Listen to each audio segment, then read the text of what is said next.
This is Papa Smurf. You're listening to Our Lifestyle, the podcast, with ODB and the mayor.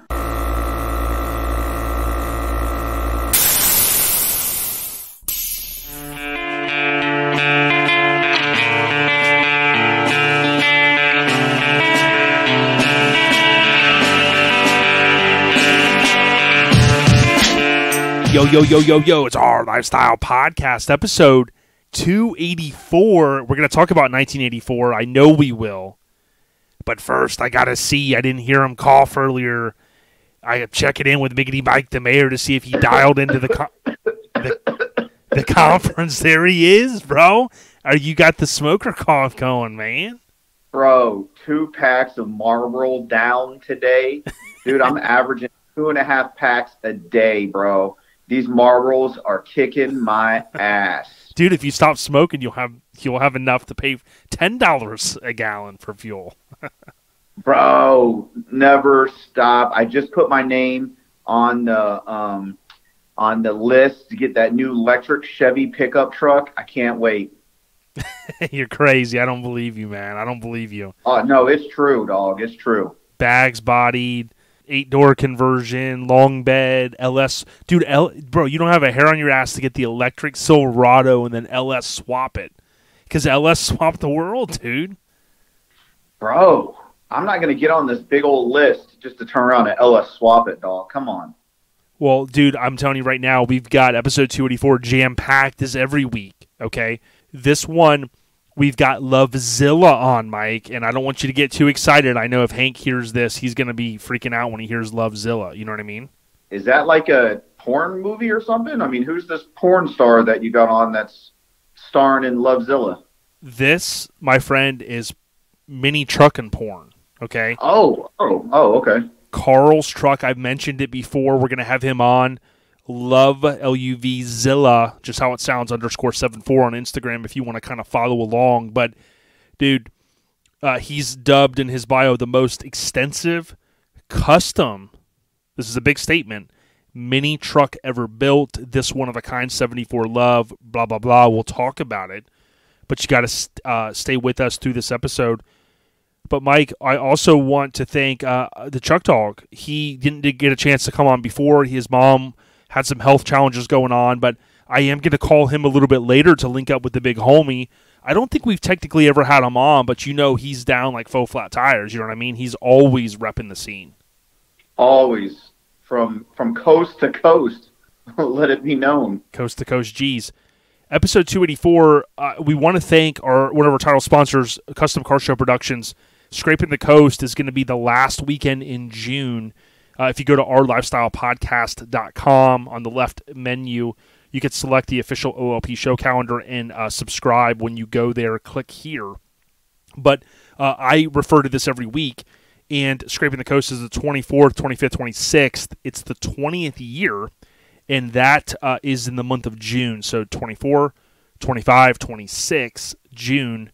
It's going down in Biloxi. Mike, of course, Mini Truck Showdown. We did mention. Sorry, go ahead. No, you know what we need, though? We need to know mini trucks, who mini truck-wise is going to be there, because we need a mini truck in our booth at Scraping the Coast. So yes. You're listening, and you got a mini truck, and you're going to be there, give us a holler. Let it be known, right, Mike? Coast. The 20th anniversary Scraping the Coast. Yeah, and let it be known. Of course, you know, we had Daryl Poe in there with his amazing truck. Of course, I was lucky enough. Mike let me park Bada being in there last year. You know, Rose Metal Works is always with us. So we want to hear from the Airhead Nation. Who should we have in the booth? And I'm looking forward to it in June. Mike, we also want to thank Mini Truck Showdown. Of course, their June event we announced last week has been canceled. More coming on that. And, man, as we get started, we have to thank Graphics Mafia for the continued support. They always sponsor our kind of intro overview. And Graphics Mafia is GRAPHIX Mafia.com. They're on TikTok. They're on Instagram. They're on Facebook, Graphics Mafia. If you need stickers for your show or you need decals for a SEMA build or whatever, Buddy and Ryan will take care of you. Hey, buddy. Real deal Holyfield. So, Mike, the last episode recap, man, you know, what was refreshing is last week we did sit down, you and I, and although it wasn't a long drawn out, I think by the time you had to drop, you guys were shipping shirts. And then I, you know, did a couple more. I didn't go into the long ODB. I did the condensed ODB. And then we linked up with Jeff from Any Garage, you know. It was kind of refreshing just to know, like some of the homies have told us, you know, we keep the pedal stomped, literally sideways going down the interstate at 200 miles an hour. It's okay, as I mentioned last week, to miss a show or not be able to go to every show. But, Mike, it's also okay if we want to take a week off, but we still gave some solid content, and that's what we're all about.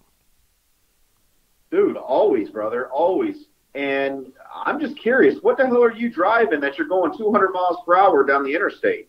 Dude, I had some ideas for Project Banana Hammock, you know, borrowed a funny car, and I'm thinking you could do the funny car engine with the front, you know, deal that lifts up, and I'm trying to get these ideas for you because I've talked to show promoters that said, dude, I'm guarantee you Mike will never win a trophy again, and I know you're upset over that, dude.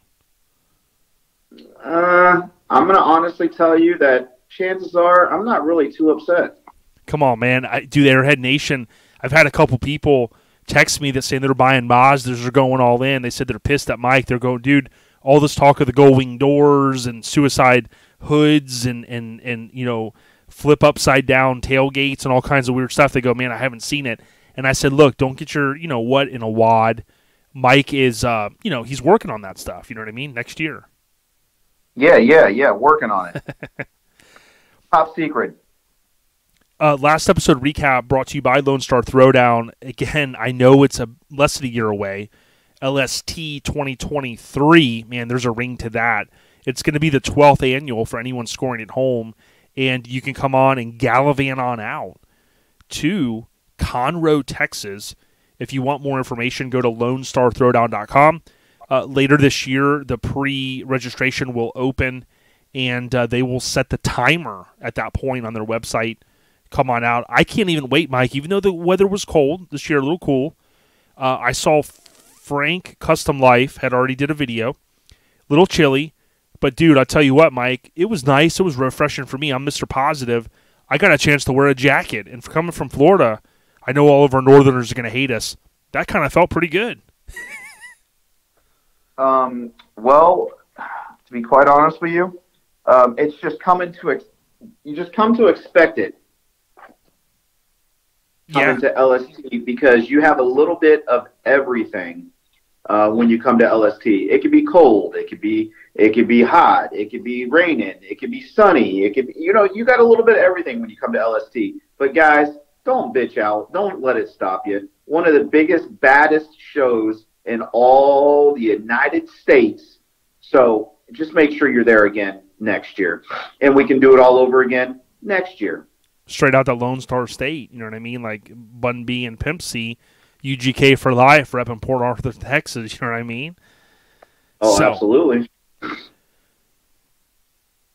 Now, Mike, we want to jump into the general updates, and this is kind of just us being able to sit back for a minute like we've been doing kind of this episode and just kicking it back. But I know that you've been staying busy, dude. Not only did you ship out the shirts last week, but I know you've been enjoying that beautiful weather down in Southwest Florida, man. Bro, I ain't gonna lie, bro. Definitely been enjoying the weather, but we need some rain, homie. It is dry as can be. Well, that's what I mean, dude, I know you usually don't listen to me when I say quit throwing your cigarette butts out. I've seen you do it in the Mazda. You got to stop doing that, dude, because you start talking droughts and throwing the butts out and stuff like you do. There's going to catch fire, bro, and you don't want that. Well, hey, I just got done telling you 2.5 packs a day. Come on, man. My damn cigarette ashtray is full, so when it's full, I got to throw them somewhere. Come on, man. You know what was funny is I love watching the Adam the Woo videos on YouTube, and he had one just that I watched last night, and he came over actually to the Florida State Fairgrounds, and he was there for some like pop culture toy thing, you know, all that kind of stuff. So I kind of was watching through it, and it was so funny, Mike. You'll remember this because you kind of had past jobs that dealt with that, you know, dealing with the fairgrounds or something. I always get hazy on it, but he said the guy that parked him he was smoking a cigarette, and he said the ash was like about 80% of the cigarette, and he was so intrigued by that because it reminded him of his grandma and how she would smoke. And he said, and he wasn't joking. Like, I mean, he was like, dude, he goes, I've always thought like the talent that it takes to, you know, for a guy or a lady to be able to smoke one and have it just, dude, the ash is like, man, it's all the way to their mouth, and you're like, how do you keep that like intact? You know what I mean? And my Uncle Dave could do it, dude. He'd play pool, and I'm like, dude, you're gonna drop an ash on the pool table, and he's like, nah, I got this, dude. You're like a true player, you know? Dude, I got to start practicing that, and maybe we can come up with a game for mini nats who can keep the longest ash. Dude, I like this. We have to do it during the VIP tournament. You know what I mean? Wait, oh, dude. Wait. See, I'm getting ahead of myself. We have to do it during the VIP party, 4:30 to 6:30 on Saturday evening, right afternoon. You know, you're getting old when you call 4:30 to 6:30 the evening. So 4:30 to 6:30 afternoon on Saturday. Part of that is DJ Mays and Asphalt Army, Hammer and Weekend Wear, OLP, Malloy's Barbecue, Rose Metalworks, some breakdancing, but then the ash contest, and see who can really get it. And we can bring, if we have to, I'll bring an old ruler. You know what I mean, like a 12-inch ruler. Whoa, 12-inch roller, dog. I mean, never mind. I'm not going to go there. I was going to say something, but I'm not going to say it. But, you know, another thing, mini nats, what are we, 7-8 days away, and so excited, can't wait. I got the rental van today. That's all reserved and paid for and all that good stuff. So we're locked and loaded there. Really looking forward to this. But guys, remember, this year, our friend Sean Rose and Spreading the Love is going to be doing the auction. Well, it's not even an auction. I apologize. Selling raffle tickets for your very own bead roller. And you're going to see it as soon as you walk into Mini Nats. You're going to see the Chevy Luv right there to the right. The bead roller is going to be set up right next to the Chevy Luv, so you can't miss it. Make sure you get those damn tickets for your chance for your very own, to own your very own bead roller. And all the money, of course, that's raised is going to be going to Spread the Love Foundation. Yeah, and I'm hearing Jamie Jordan's going to be there, you know, rose to great status, you know, and his trade and what he does. Big, I would say, ambassador to the Mittler Brothers brand. And it's pretty cool that Sean Rose is kind of fallen underneath that fold, so to speak. And he's doing all the positivity. I know his right hand and vice versa, David McGotti, you know, these guys are kind of the Kobe and Shaq and doing the thing and doing all the positivity. We need more of that, and tip of the cap to those guys. Now, Mike, I know we kind of talked about mini nats a lot there. I did want to mention to anyone, you guys know I love pop culture. I love 80s. I love 90s. But when I was out at the Roosters open house recently, I linked up with Slim and Tony Murray, as I mentioned. But Tony Murray had told me about something on Hulu. She goes, I know you're going to love it, ODB. And that was 90s Kid. And it follows the girl that was Punky Brewster. And I don't know if I talked about this, but dude, I never realized, you know, she kind of went through some of the stuff she did, and it's not anything that you would think of. But if you get a chance, go on Hulu if you've got access to it. And I think I searched 90s Kid, and it was pretty cool. Again, it was about the girl from Punky Brewster, and it tied in a bunch of other child actors that she basically carried a home video camera with her pretty much everywhere she kind of went, and when she interacted with friends and stuff. And she had footage of people that are no longer with us. And it just brings up something I wanted to mention, that, you know, we've talked about this before, and I continue to see things, you know, from a mental health, you know, perspective. That, for instance, I'll kind of show you guys this. or kind of tell you guys this. Terry Madden, many of you guys know him, Terry, and then Madden. He was the significant other of Jesse Combs, right? And she had passed away, and he had posted earlier this week where he did a video, and it was a short one, and he kind of just basically said, hey, I love my network of people. I love my friends, family. We all have to take a step back once in a while and make sure everyone around us is okay. And he does a short video, and he says he had to leave an event, and he found out that one of his friends, and I think he said the child, were no longer with us. And I was like, wow, like I wasn't sure what to expect. And he said suicide is real, and the only reason I'm bringing it up is because of the 90s kid, when you see it, there's a little bit of the tie-in to the whole, the younger kids that became child actors. And, there's a bunch of them that she was friends with that they're no longer with us. But, I always encourage people, friends, family. I've talked to one of our good supporters and listeners, in the past. He said, please mention when you can the suicide prevention hotline and things like that. But seriously, man, for you or your family members or friends, I mean, there's tough times, right, with COVID and money and stress and all that stuff. So just know there's always help out there. You know what I'm saying, Mike? Oh, absolutely. And, just like the guy said, thanks for bringing that up, because it's definitely real. And there are people out there that you can call, for help. So, please definitely, if you need it, reach out and get that help. And not only that, but, if you know somebody, check in, man. Do that buddy check in and check on them and make sure that, they're doing all right. And hopefully you can help somebody that definitely needs the help.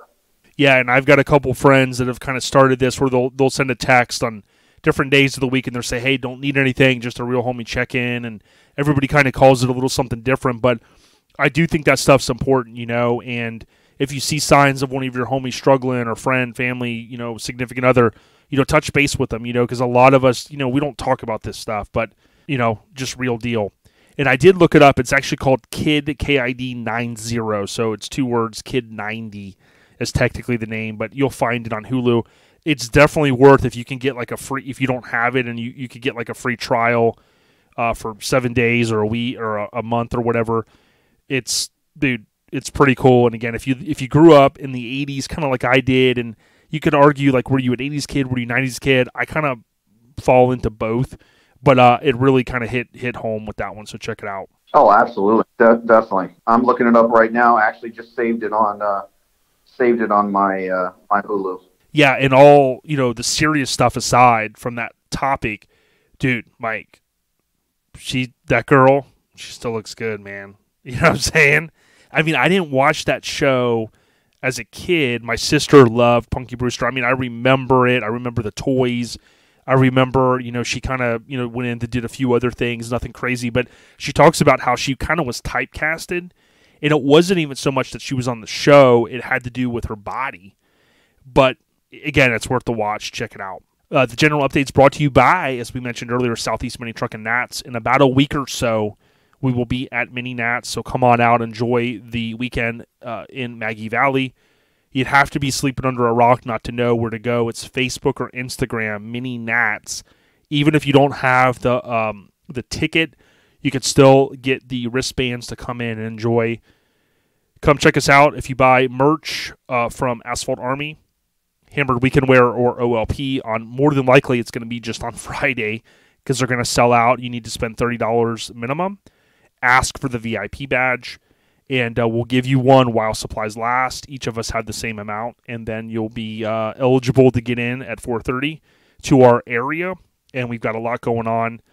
We'll talk more about it next week because many of you will be driving to the show next week, so big ups to Jason Bell and team. So, Mike, you know what's next, dude? We got the trivia with Mike, and I got one question, man. You might need to call someone, Mike. I don't know who you're going to call, but I just want you to know, or I just want to ask you this. Are you ready, players? Okay, players. Now it's time to get serious. Oh, shit. Here we go. The most exciting segment in all podcast history. Dude, I had people last week. One guy said, God damn it, I swerved off the road, almost worse than me reaching to get my cell phone. He was slamming his fist. He goes, "Damn it, Mike. You know," and he goes, "Man, I meant it all in good fun." He goes, "I couldn't believe," but I said, hey, Mike's a realist. If he doesn't know, he might string us along a little bit, but he keeps it real. Well, Scotty the Body sent me a message, and he called me a stupid mother effer because how the hell do you not know what the answer to that was? He goes, "I've lost all confidence in you, so I really need to redeem myself this week." Yeah, he apparently was talking to the Aftermath guys, and they're saying, the word on the street that I've got is they've updated your club binder, and they said your street cred, like you used to have a couple points in that section, right, of your diagnosis when they let you in. They said now you're at a negative number for street cred. So I don't want the podcast to lead to any ramifications for you, bro. I'm sorry if you do get booted. Well, supposedly the word on the street was they were going to scrape my logo at Mini Nats, so that's when I decided that I'm not taking my truck. See, I'm not taking it. Let the smoke die down. You know what I'm saying? Then get back in the game. You know what I'm saying? Yeah, exactly. That's what Carlito's way. He was just trying to get back, in the game. But so, Mike, this 1984 true classic, because we're on episode 284. We want to kind of keep it 284 themed. This true classic was released in 84 on June 8th of 84. Made about $221 million or so at the box office. It had three parapsychologists forced out of their university funding set up shop as a unique blank removal service in New York City, attracting frightened yet skeptical customers. Now, I did have to say blank in that one section because I did not want to reveal the part of the title of the movie, okay? But we're talking 1984. We're talking fucking blockbuster, dude. We're talking some people's favorite movie of all time, dude. We're talking stomping mother effers out, dude. And putting all this pressure on, bro. Yeah, and I'm telling you, it was New York City, so it was that classy kind of summer, just blockbuster, dude. Everybody was going there, and no one could stop them, not even Zool, man. You know what I'm saying? No, I honestly don't know what you're saying. Man, is there any other clues? Well, here's the thing. This isn't a clue that you're going to like, out of all the movies. Because, listen, I've got a lot of movies that I was going to talk about for the 1984 segment. And if you think about it, the top 10 grossing movies were Beverly Hills Cop, blank, this movie we're talking about now, which was actually the number one grossing movie of the year.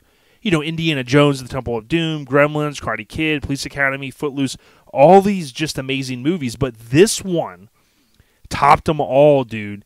And it has one of the most memorable movie cars of all time. Now, I'm not going to say the best because I got the DeLorean in my bracket. If we were to do a movie car bracket, I've got DeLorean winning the Super Bowl. You know what I'm saying? Wait, am I allowed to say Super Bowl? Yeah. We've already went past that. We're already past. Dude, I am trying. Most memorable cars, 1984.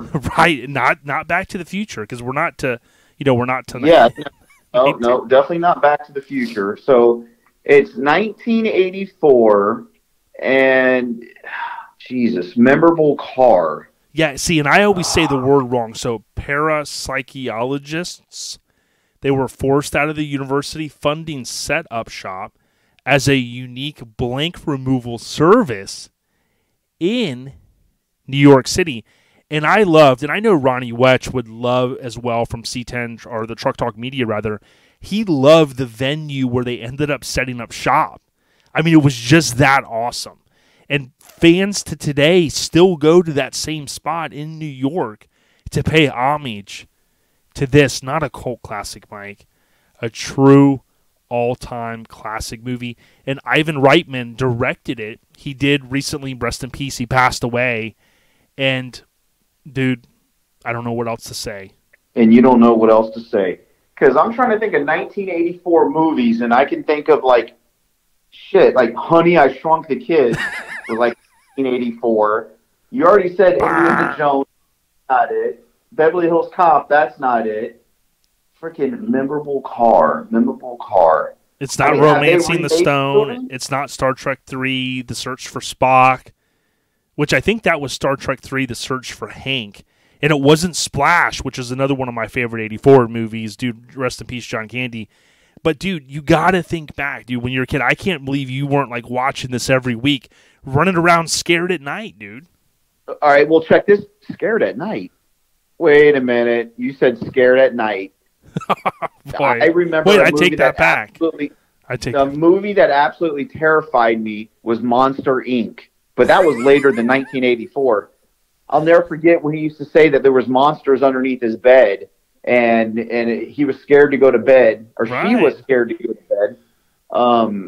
Jesus, crumbing up. And Gremlins was in 1984. Oh, dude. I love Gremlins, dude. Great But there movie. was no car in that freaking movie. Not memorable one. Hey, remember the little car that Gizmo was driving around? Right. Bro, that could have been memorable. It could be, and I could see if I gave you the type of car. Wait a minute. How the fuck did I forget this? Dude, my freaking fucking grandpa was in this movie. Bill Murray. Yes. Well, I can't deny it. Ghostbusters, homie. Dude, it was the cat. Like, I can't even say this car name right. 1959 Cadillac Miller Meteor Sentinel limo style end loader combination car ambulance conversion. I mean, dude, that's like the longest title ever for a car. But yeah, dude, how can that not be just one of the all-time classics, bro? Well, bro, you completely threw me off when you couldn't even pronounce the word that they were, or whatever they did, or whatever they were. Parapsychologist, or how you pronounce the word. Yeah, bro, I can't say that or let alone spell it, so fuck, I didn't know what the hell you were talking about. Well, hey, you did good, man. I'm afraid of no ghost. Yeah, dude, and here's one of my favorite things about it is the whole who you gonna call, right? And that just spun into all different kinds of stuff. And I hope that most people did enjoy the new one. I know the one with the ladies, no disrespect to the ladies, a lot of people hated it, but the Ghostbusters Afterlife, it kind of passed the torch, but everybody that I know that saw it and people reviews and stuff, everybody loved the nod to, the Ghostbusters, so it was great. Bro, you know another fucking awesome movie? I don't remember if it was 84 or 85, because when you said something about cars, I was thinking about Police Academy. Was that 84 or was that 85? Oh, dude, Police Academy was awesome. And it seems like around this time, that they basically are constantly going through, because there's a bunch of them, 7 or 8 of those. Those movies. The first one was like March of 84, but the additional ones, it's like all around this time, March, April, I think, a lot of them. So I started seeing the anniversary dates popping up. Ah, okay. They were supposed to reboot that a couple years ago, and then COVID came, and they didn't. A lot of people kind of hate on all the second through the, whatever, but I dig them, you know what I'm saying? They bring back good memories.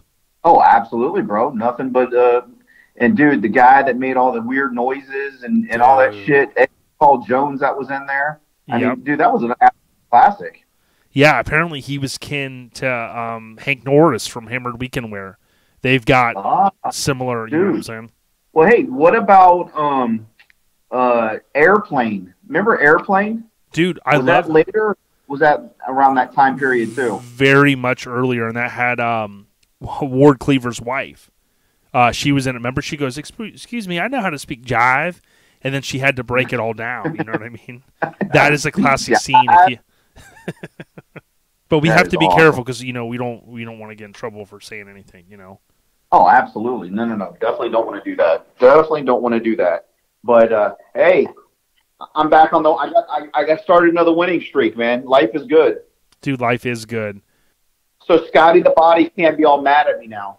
Dude, he's coming off the top ropes, I heard, man. With that elbow. No, he's coming off of the damn top of the Hell in a Cell match. Yeah, and the word on the street is that he's running 24s on the Mazda.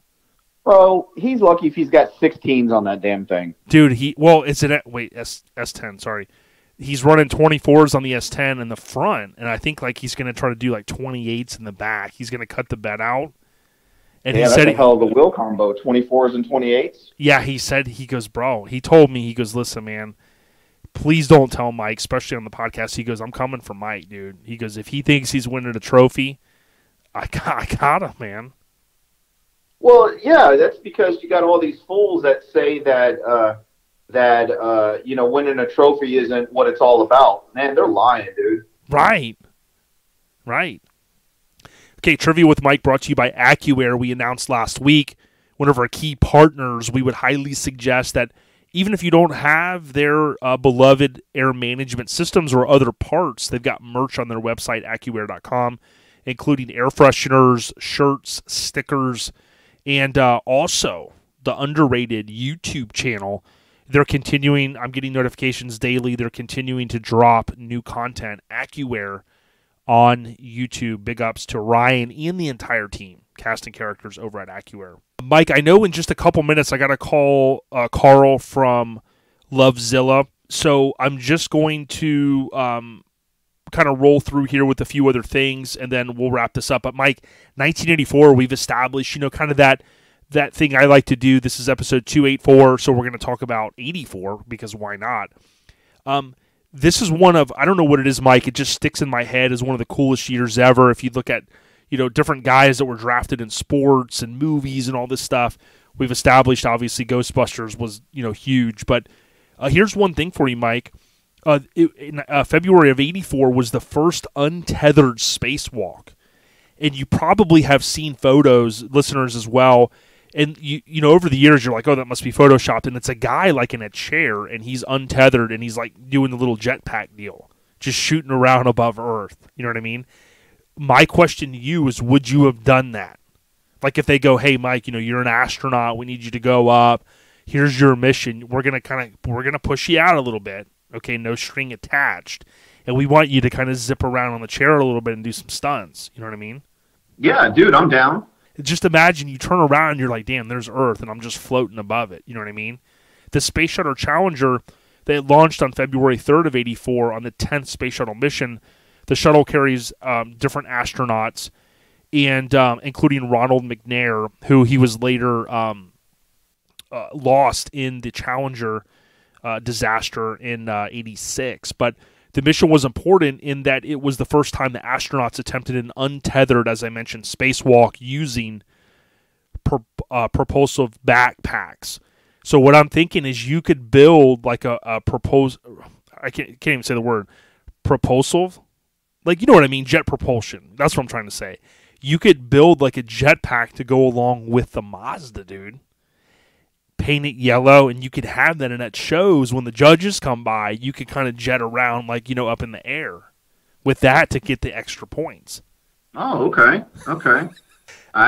You think that would put over the top from Cookies and Cream? No, because Eddie, he already said, dude, I'm coming like a freaking, dude, like an animal at Mike. And he posted the other day that there's talk of some new wheels in the mix, and he did confirm, after mini nats, but, Mike, that's something you could maybe get in on, try to buy those old wheels, because that, that kind of stuff, if you're cut from that cloth, that's going to help you get the points. Okay. A gallon of gas. Now, this kind of blows my mind, because when I was in high school in mid-90s, graduated 97, gas was about the same price. But in 84, a gallon of gasoline, Mike, $1.10 per gallon. And it's crazy to think that, like, from the, whatever year it got down to around the dollar range, it lasted like that up until, as far as I know, until 96, 97. I mean, I remember going around when it was like 99 cents and it jumped to like $1.06 a gallon. And I was high school kids with, V8s. We were freaked out. You know what I mean? Damn, dog. I wouldn't be able to afford to fill up my truck if I had to pay $1.10. Yeah.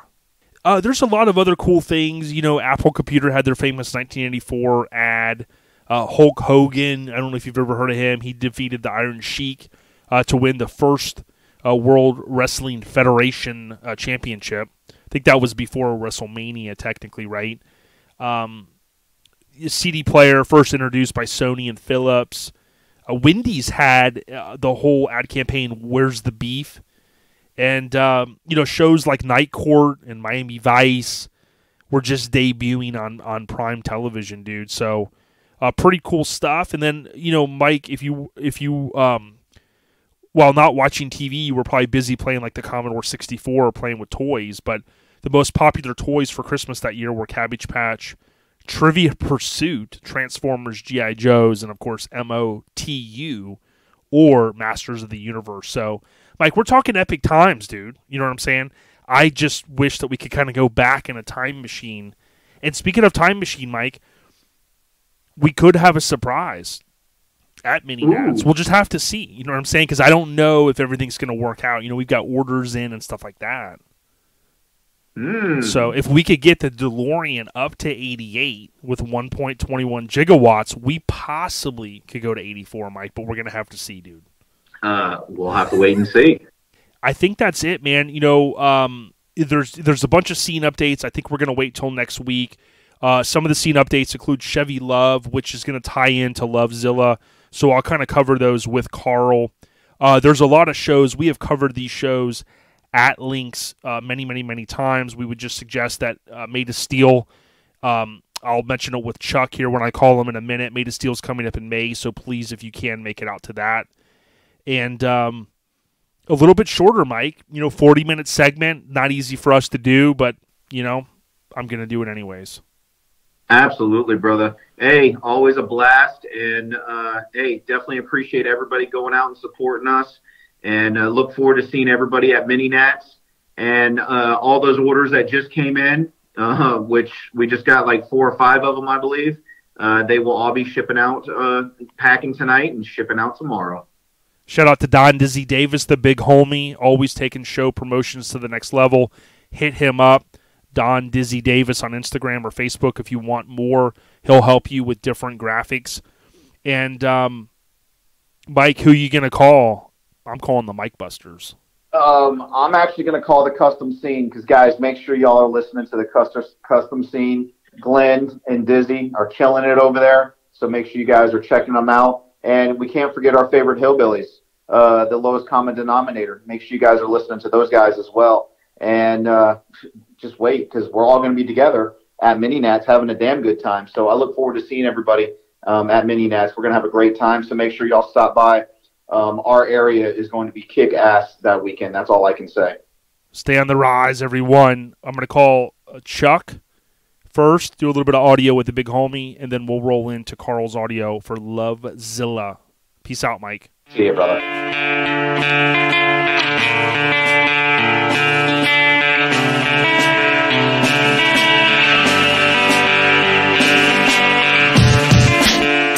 Yo, so as I mentioned just now, we're going to roll in, and I just called the big homie Chuck Dawg. What's going down? Not much, man. Just chilling. What you up to? Man, everything is going pretty well this week. I wanted to link up. I know you had some stuff going on the last couple weeks. And, man, how you been? Everything's good now. I mean, when we got back from Forbidden, my mom fell, and she, God blessed her with that fall and just busting her head open, but they found a brain aneurysm, and we're able to fix that, and everything's good to go for now. I'm glad everything's okay. I mean, dude, I got to throw a PSA, public service announcement out. I know your mom's, kind of getting up there like many of our parents are, but I had lunch with my friend last weekend, and my friend Paul was telling me about his dad, who was very short of breath in his house. He's retired now. He was a mechanic for, 30-plus years, I'd say. And, he kind of was feeling like real just like tired, I think it was, and just a shortness of breath for a day or so. And he ended up going, and he went in, and then they ended up finding out he had blood clots in his lungs, dude. And they went in, down through the leg, I guess, area, and he showed me, showed me what they took out, and I was like, oh my God, they took that shit out, and that was the blood clot. So, I always tell people, man, too, Chuck, health first. If you're not feeling well, or you got a loved one or something, just make sure that they know that they can pick up the phone and call you, because he didn't want to call his son that night because it was too late. and his son was like, "Look, call me anytime, or call 911 if you got to." Dude, a phone call, man. Just pick up the phone and call somebody. Don't feel like you're going to disrupt somebody. But just make the phone call, man. It's just so, I mean, 5 minutes of getting checked out, I mean, give me your life. Yep, 100%.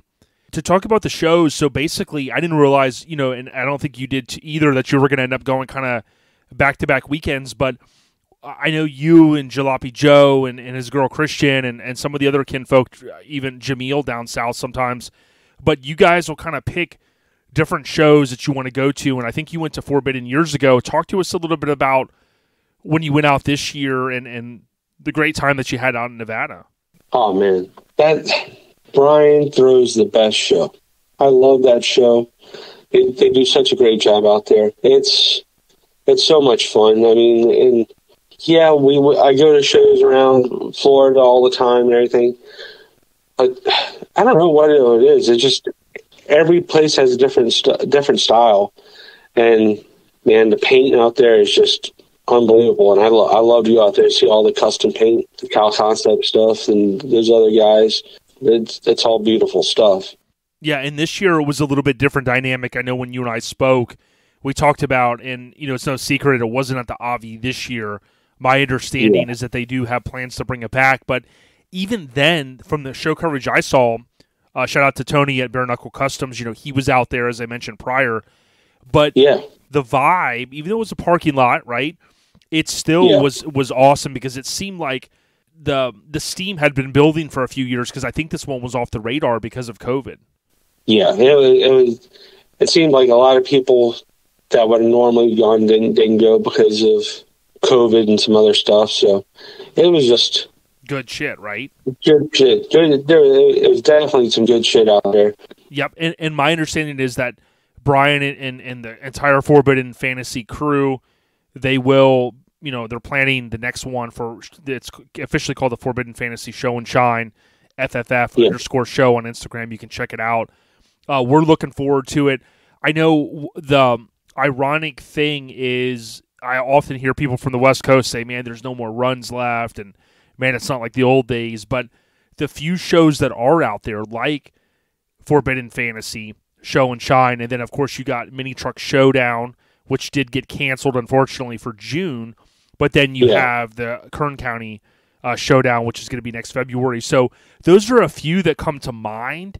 But isn't it ironic that, when you and I got into the scene back in the 90s, we would look at Mini Truckin and Lowrider Euro and all these mags, and we would see all the coverage from the West. But now if you think about, Chuck, how many shows we have, I mean, it's like insane on the East.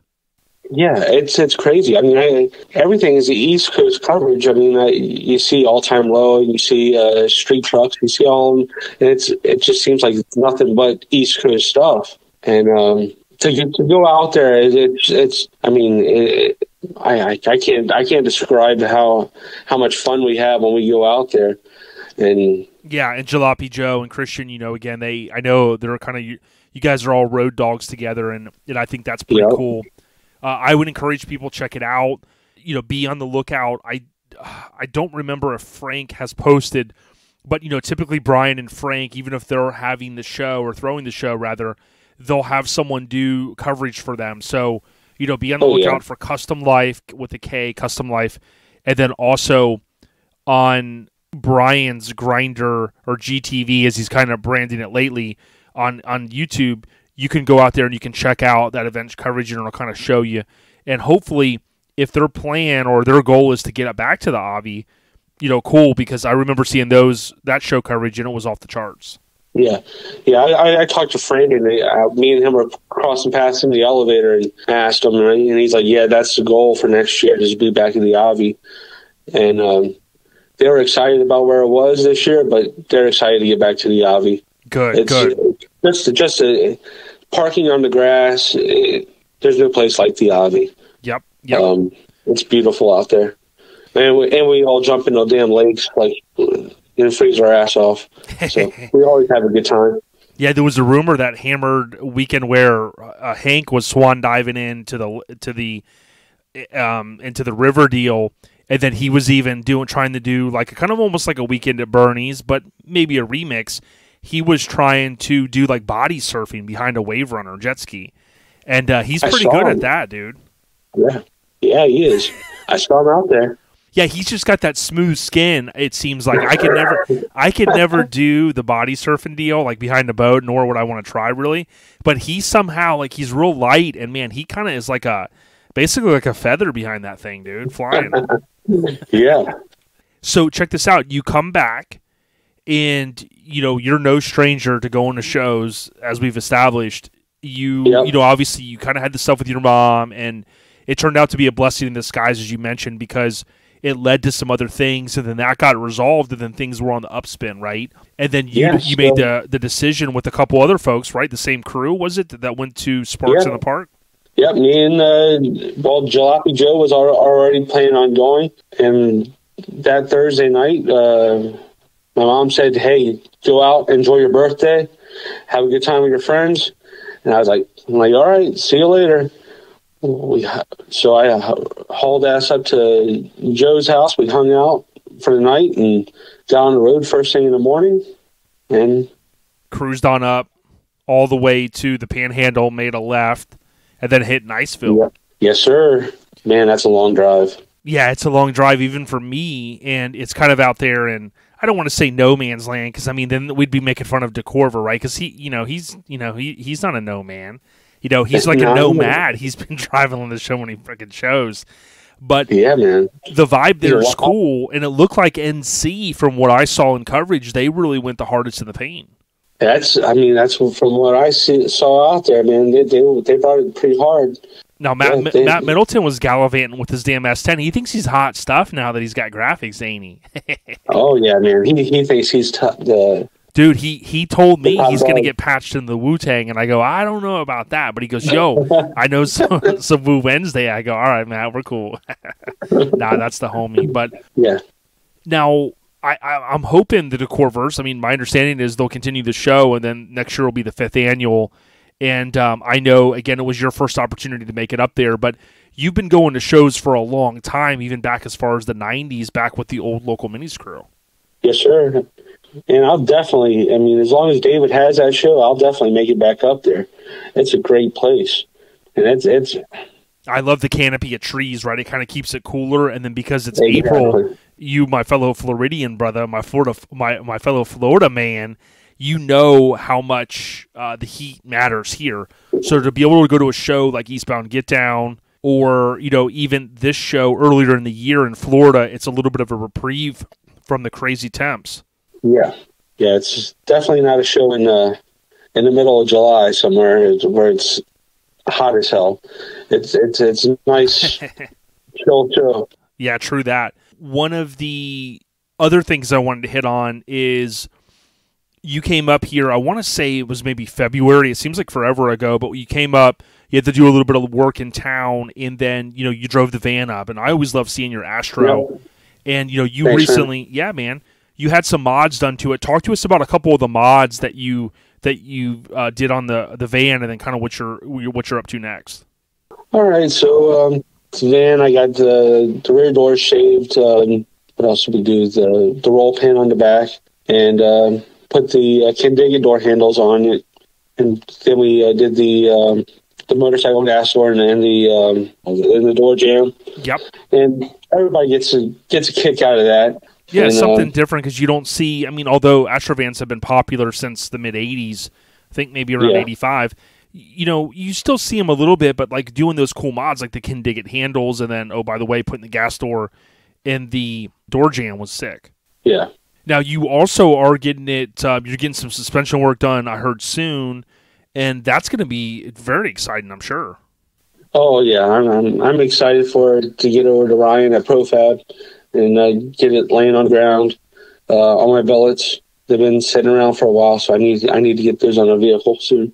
Yeah, it's looking good, man, and we're always excited to see you. I remember back going, to Nopi 2000, 2001, and kind of being in line and waiting to get into the show and seeing some of the local minis guys, and even the early days going to shows in South Florida. I was thumbing through photos the other day, and looking at so many vehicles and all the fun times. And even though you and I have only become friends maybe the last 5 or 10 years, maybe 5, 6, 7 years.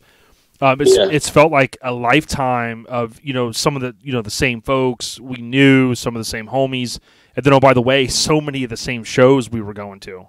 Yeah, it's crazy how many shows we went to and we didn't even know each other. It's crazy. I mean, well, and if that doesn't prove, get out and talk to people. I know I've heard other people, other podcasts, they kind of talk about it, get up, say, come out, say what's up. But I think that's so important because, you forge these friendships, right, and these relationships and homies and all that. And, man, some of them last a lifetime. So, get out there, slap hands with people and keep it real, right? Yeah. Yeah, and everybody's so cool. I mean, shoot, I was at Forbidden, and I'm just walking around videoing and stuff the first day. And, dude, I've never met this guy in my life. He walks up, he goes, "Hey, man, you want a beer?" Hell yeah, dude. I'm like, hell yeah. So I put the camera down. We sat there and talked for about 15 minutes, shot the shit, and had a good old time. And I ain't never met the guy before in my life. I mean, everybody's good people out there, or in the car scene. Everybody, you walk from camp to camp, grab a beer, and it's just nice to be around good people. Yeah, definitely, man. And truer words have never been spoken. So, Chuck, I really appreciate, you taking a few minutes to link up with us. And, I'm glad your mom's okay. I know on Instagram people can look you up. Your nickname's Chuck Dawg, but it's Chuck. Yeah. And then instead of like Nate Dogg, it's DAWG 88. So Chuck Dawg 88. And, man, you go to a lot of shows. You post a lot of coverage, and you're always looking out for OLP. So we appreciate you, bro. Thank you, sir. We appreciate you. Appreciate you, too. Yeah, brother. We'll stay on the rise, and we'll link up very soon at a show here, I'm sure, in Florida. And, maybe Made of Steel. I know for a lot of folks that don't know, Made of Steel's coming up mid-May. Instagram, Facebook, Made of Steel Show. And you'll see that it's actually the 20th and 21st. I know there are other events going on throughout the country. But as we've established with Chuck Dawg, even though Altered Metal and OBI was going on, oh, by the way, Forbidden Fantasy Show and Shine was going on in the West, and some of the Floridians did make it out, including Chuck. So, Chuck, stay on the rise, my brother, and we'll link up here and slap hands soon. Sounds good, brother. Be good, doggy. All right, later. Yo, so Chuck, thanks for coming on, big homie. It's always cool linking up with the homie. I've been trying to get him on for a while, so really appreciate him coming on. We're getting ready to roll in to the audio to talk about Luvzilla. Man, it ended up being just a great interview, and I know that you guys are going to enjoy it. We want to thank Garage Gear Clothing for the continued support. This crew with Garage Gear continues to go to a lot of shows, and even if maybe you already own the shirts from GarageGearClothing.com, you can still go out and support them by going on YouTube and typing in Garage Gear Clothing, and you can check it out. Lonnie does a lot of good videos, and I love what he does. But if you are in the market for some new merch, maybe shirts, birthdays coming up or whatnot, look no further than GarageGearClothing.com. They have free shipping in the U.S., or if you're at one of these shows nationwide, like Mini Nats in a week, you can go by their booth, let them know that Our Lifestyle Podcast sent you. I did mention earlier that I am going to kind of lay off the shows for this week.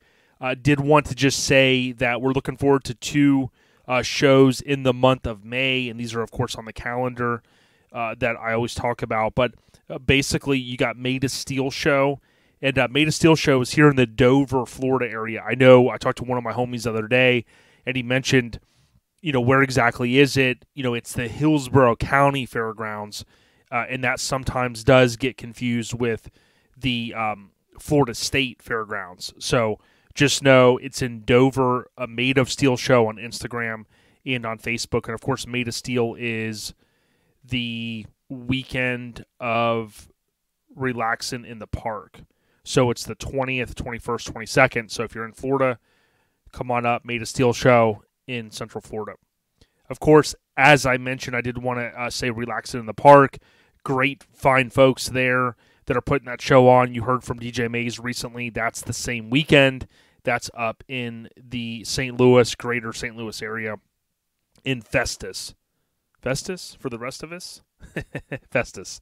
That's the same weekend. So I did want to throw those couple items out there. Now, the show schedule is brought to you by the West Coast Influence.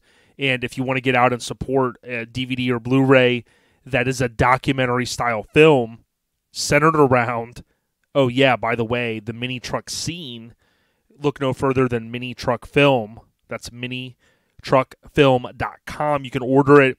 Radar will send it out. He self-funded this film, so get out there, add it to your collection. It's got great cover art for it, and who doesn't need an extra DVD or Blu-ray in the collection? Huge, huge shout-out to minitruckfilm.com, which is the West Coast Influence. All right, podcast updates. All of the pre-sales have shipped, so thank you guys and ladies. If you do want to get in on it, we ask that you go to ourlifestylepodcast.com. The left menu, really the home screen, but the left menu, you could look for the OLP OBS, Real American OBS truck shirt. That's the OBS, the white Silverado, and you can pick those up. I'm surprised at how many. I mean, dude, it's blown up. And when we got towards the end of the wait period, when the pre-sale ends, got that period where, we're waiting for them to print, then ship to us, and then, Mike and Shannon do all the work to send them out. The orders really started picking up. So a lot of the sizes are gone, low on hoodies and things like that. Shout out to Brad for always supporting us there. But, get out to ourlifestylepodcast.com or come by our booth in a week. Whatever we have, we'll have out. I did want to say we hinted at this, we're going to have a big surprise next week at Mini Truckin' Nat. So, man, it's going to be mind-blowing to some people. And I think you guys are really, really going to like it. If you haven't and you have an iPhone, please go out to the podcast app and tap on library, scroll down after you select OLP, scroll down all the way down, and do us a favor, tap on the 5 stars. If you want to go a step further, you can write a review, and you can say whatever you want. We'll give you a shout-out. I do know that we did receive a new one, so thank you so much to Lolo_912_. Just switched to Apple and wanted to leave a shout-out to all of y'all for all the work for keeping us mini truckers on the rise, and love hearing the history and updates and what's going on in the scene. So much appreciated. That's Lolo_912_. So thank you very much. I did mention recently, if you've got Spotify, you can go in there and you can leave a star rating, which is pretty cool. So they're, adding functionality like so many companies are, because podcasts are on the rise, and I love it. So good stuff there. I think those are all of the scene updates. Those are all of the podcast updates for this week. Airhead Nation updates. I do know I had just a couple, and then we'll end it out. And while I'm pulling these up, I will say you got to hit up HAMMERD weekendwear.com. That's Hammered Weekendwear. They're, of course, going to be participating in the VIP session next week for that 2 hours on Saturday afternoon.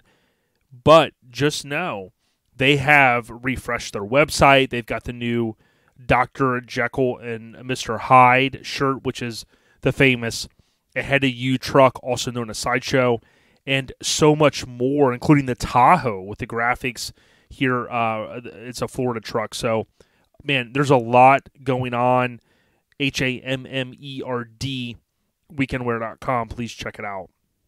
So, Mike and I will save some of these, and again, you can see this segment here that I'm doing is pretty quick.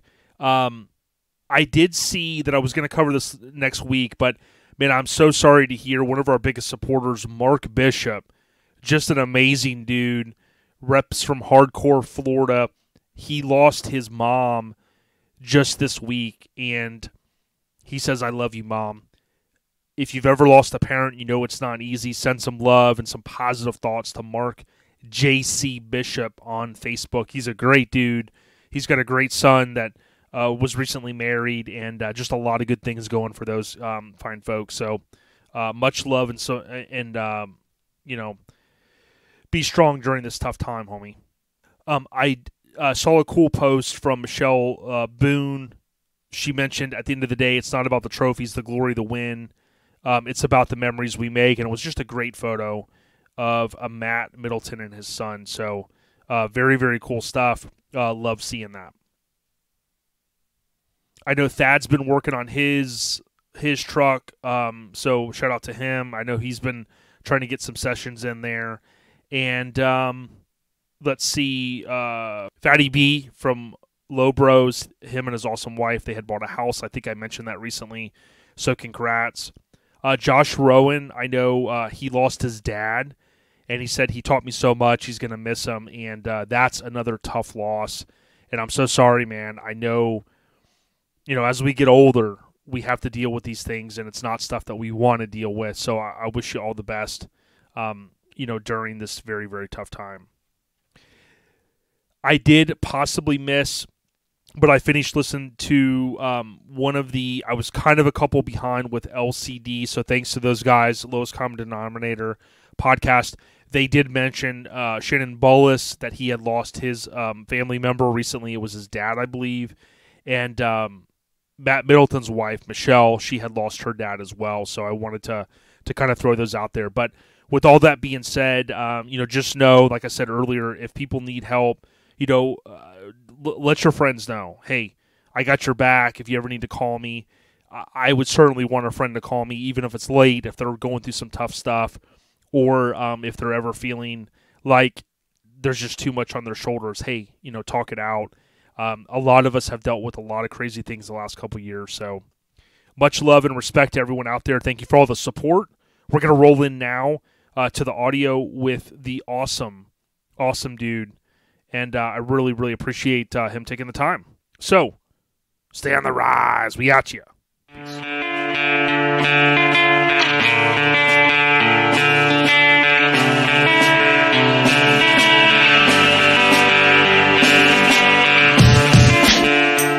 Yo, so we just finished up with Chuck Dawg, and it was really fun kind of talking with him about some of the shows he went to. But as I mentioned, we're going to transition in here to Carl. And Carl, dude, it's such a pleasure to sit down with you. Man, how you doing? I'm doing really good out here in sunny Southern California. The pleasure's all mine, by the way. I mean, this is all exciting stuff for me. I'm new to the scene, so to speak, as far as, having a nice car, yep, so to speak. So this is all new and exciting for me. Absolutely. Yeah, no problem. And, for the listeners, a little bit of backstory on you. I know your name's Carl. I got a chance to see the truck, which we're going to talk about at LST, Lone Star Throwdown. But talk to us a little bit about kind of where you grew up and maybe some of your background.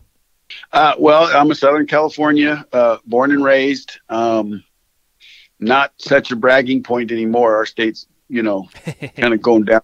But, yep, grew up like most of us in the mini truck scene in the late 80s, early 90s.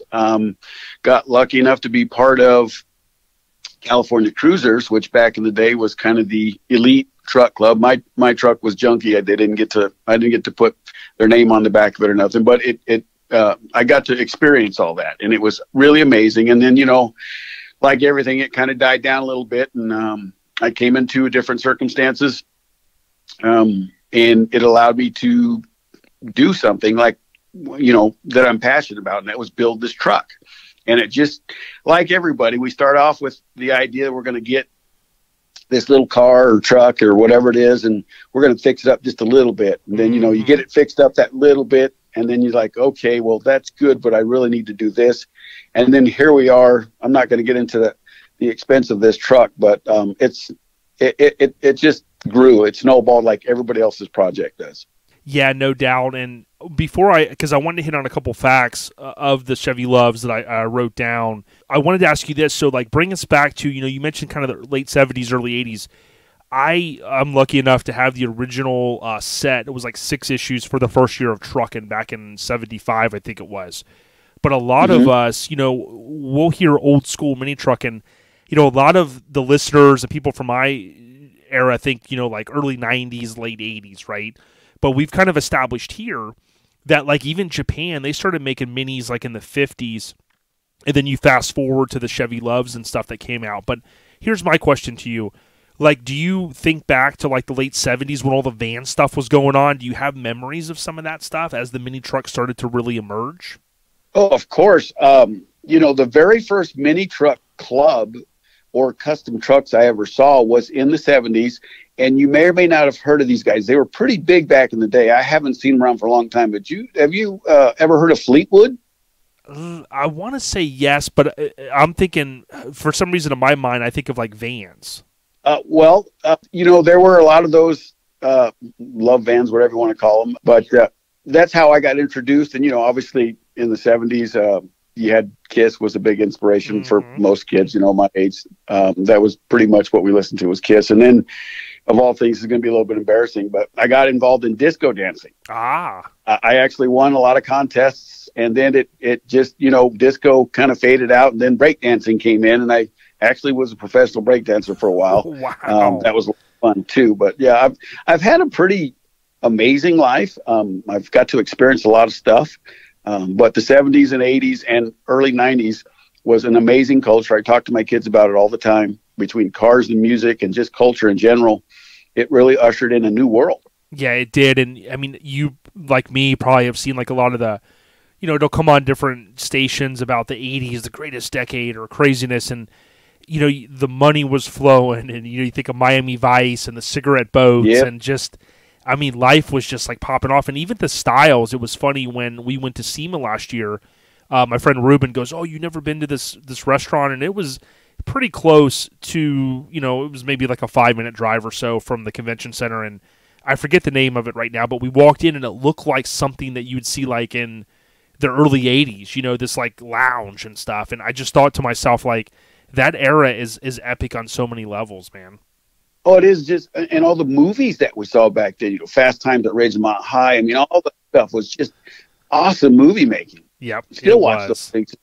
Be entertained. Big Indiana Jones fan here, and I know not everyone's as excited for the new one, but I mean, you think back to like Raiders and, in those early days of Spielberg and Kathleen Kennedy and all them, just joining forces, and it just really was epic times. But do you remember, like, so, we kind of touched upon the cars and stuff, but, like, it seems like when I watch like old movies from that time period, especially the California movies where, people roller skating and biking and surfing, I mean, you had to just be kind of involved in seeing a lot of that stuff too. I spent every weekend at the roller rink. I mean, it was amazing. And that was probably more mid 70s to late 70s, the roller rink thing. And then it became roller disco and, all that stuff. So yeah, I spent most of my childhood at the roller rink or bowling alley. That's just kind of what we did. Yeah, and I encourage people, if you get a chance, and I think it's on YouTube on Bones Brigade, or it's Pal Peralta's YouTube channel. I think they put a lot of their old videos on there, but I love seeing in some of these where Stacy Peralta, he's known as like the whole Pal Peralta and that spinoff there. But what people tend to forget is like skateboarding, in the late 60s, early 70s when it started, and you look back to some of those crews that were rolling, and you see like Stacy like on the little teeny skateboards, and they're doing their like little surf moves and stuff. And it's like a lot of that stuff helped really, thrust skateboarding to where, it got to in the 80s, Well, that brings me to a memory that I have. We were with our breakdancing crew practicing in my buddy's garage. And I remember asking him, "Hey, where's your parents?" He says, "Well, this is my house." And this kid was 19. I said, "What do you mean it's your house?" He says, "Yeah, I bought it." I said, "How can you afford a house?" He says, "Well, I'm a professional skateboarder." And I'd been breakdancing with this guy for a year and never knew it. It was Lester Kasai. Really? He's still doing it in his 50s. He had his own boards. He had his own shoes. So I never really got into that culture, but it was pretty incredible to know at the time he was the number 3 skater in the world. And I had no idea that I was breakdancing with one of the best skaters in the world. And he's a super nice guy. I still talk to him every once in a while on Facebook, but he's still doing it. He's still skating in the pools and stuff at 55 years old. Yeah, and for those that don't know, I don't know skateboarding history inside and out, but many of you may go, "I don't remember the name." Some of them won't. But if you think back to the decks that had like they had, I'm just kind of giving a visual for the listeners. They had like a splash on it, and it said Lester across the middle. That was, one of his, signature decks and stuff. And those guys, I follow some guys in social media that just love skateboarding in and out. And a couple of the guys were like, man, when I moved in the 80s, I left like 10 decks. I go, here's a photo. And what's crazy, Carl, is a lot of people, I mean, think about it. Back in those days, no one really thought like these skateboards are going to be worth, thousands of dollars. And sure as hell they are. But isn't that insane? It is. And, in the area I grew up in, which was the Anaheim area, Tony Hawk that's where he's from. Yeah. I never knew him, but he hung out with a lot of people I hung out with. I just never met him, or at least I don't remember meeting him. But Lester and Tony and all those guys, they all kind of grew up in that same little area of the Anaheim area. And they all skated, all the time. And geez, at that age back then, we're making enough money to buy a home. So it was pretty good. Yeah, definitely. And last week I had mentioned to folks, I did get a chance to watch on HBO Tony Hawk Until the Wheels Fall Off. And I tell you what, so well produced, about I think it was a little over 2 hours. But man, I watched it a second time. It's that good. And I tell you, what's cool, Carl, too, just talking about that era is, when they were in Del Mar and then, that he branched out to some of those other things. What was awesome is, like, in that era, there weren't cell phones, right? There weren't, not everyone had cameras, but there is a lot of footage of him because the people that were photographing at those events go, man, this little skinny kid, dude, this kid's talented. So to be able to go back, it's almost like a time machine and watch that. Like, I just get goosebumps thinking about how epic those times were, man. Well, when you think about that, just think about how innovative and how courageous they were to get. These kids did it with no helmets or anything and crazy stunts. So, I mean, all that stuff is it's mind blowing when you think back on it. But yeah, Tony and them guys paved the way, and now it's just a big industry. So it is. All those. Yeah, I agree. You mentioned breakdancing, and I know, like, for me, big hip hop fan, and just seeing how that stuff's all exploded, the whole lifestyle stuff as well. But on Netflix, they have like Hip Hop Evolution, and I think they've had like.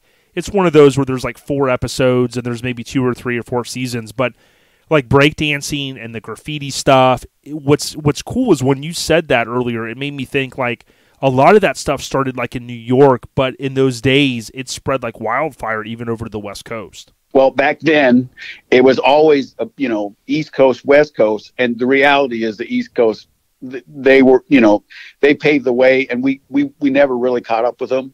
But we were one of the best, if not the best, squad on the West Coast. Wow! And in fact, one of the buddies that I went to school with, he wasn't part of our crew; he was part of another, we'll call it rival crew. Well, he ended up getting a part in the movie Breakin'.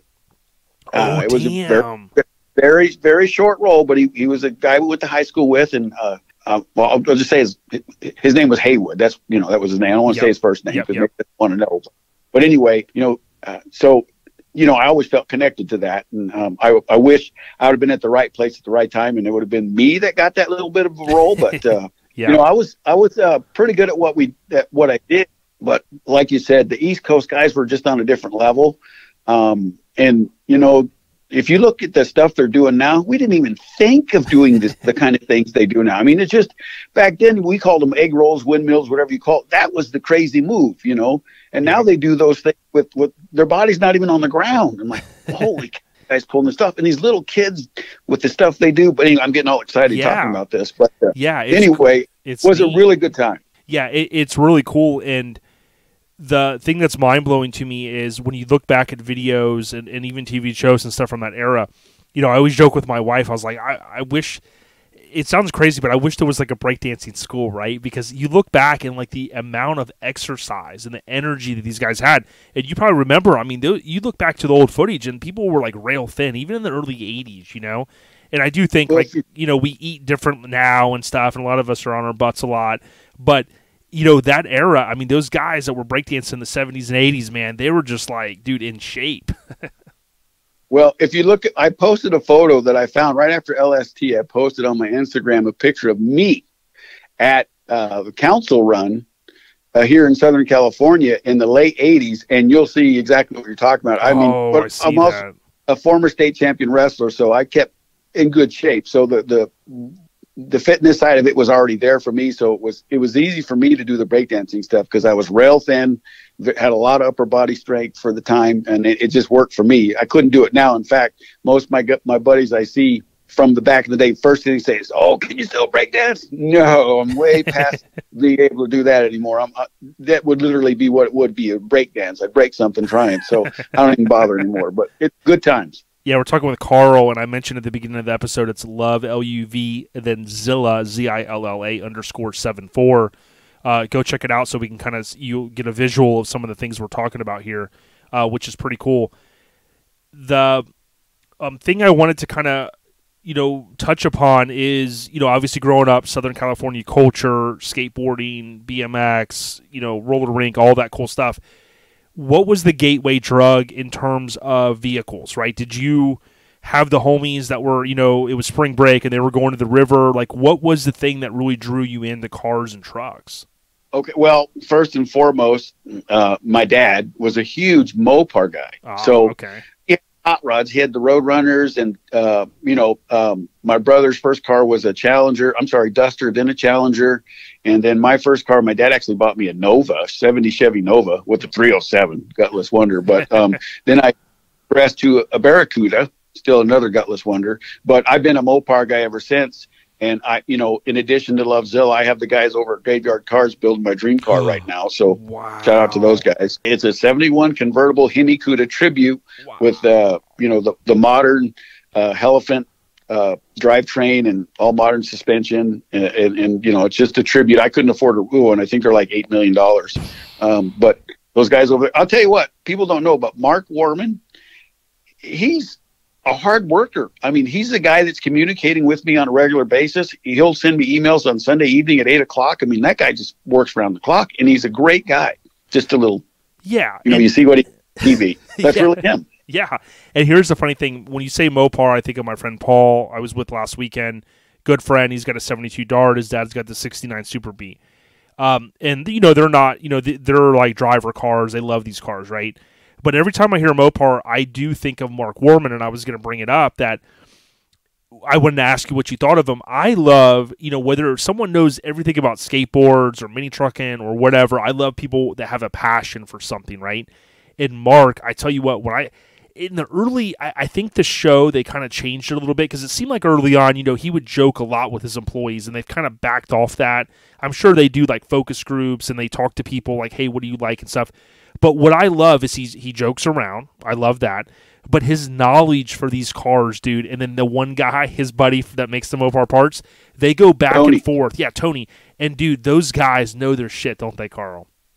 Oh, I swear to God, people don't realize passion is one thing, but the amount of times that those guys spent because their passion to get that knowledge is unparalleled. Insane.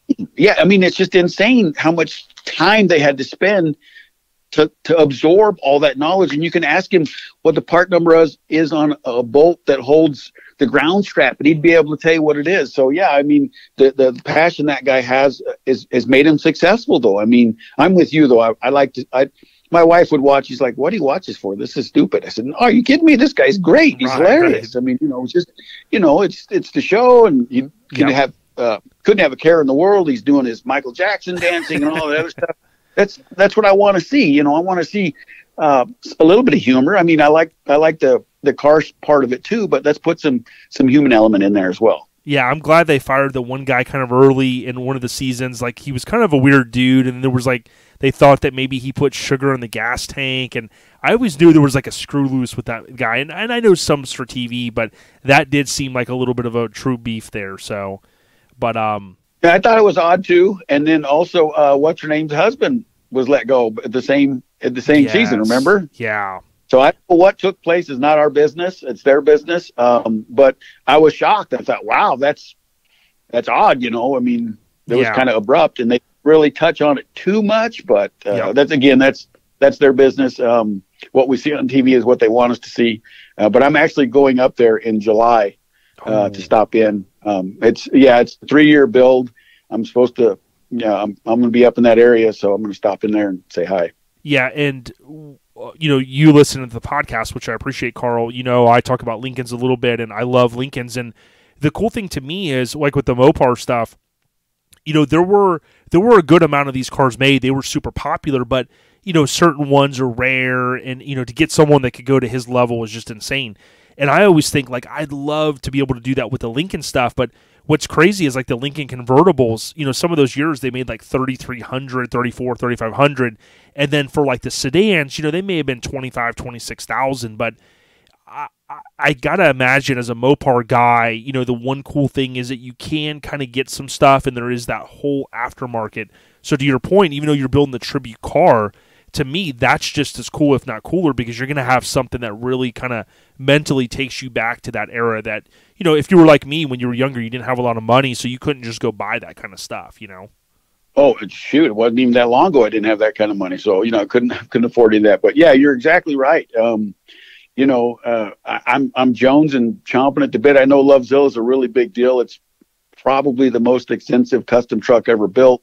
But it still pales in comparison to my passion for that 71 convertible Hemi Cuda that I'm waiting on. Yeah. And it's a fraction of what I've got into Luvzilla, but still, that's really where my heart is. As much as I'm as proud as I am of Luvzilla and what we've done, it's still not my 71 convertible Hemi Cuda. It's not. Even though it's a tribute, it'll never be on the same level. Yep, for sure.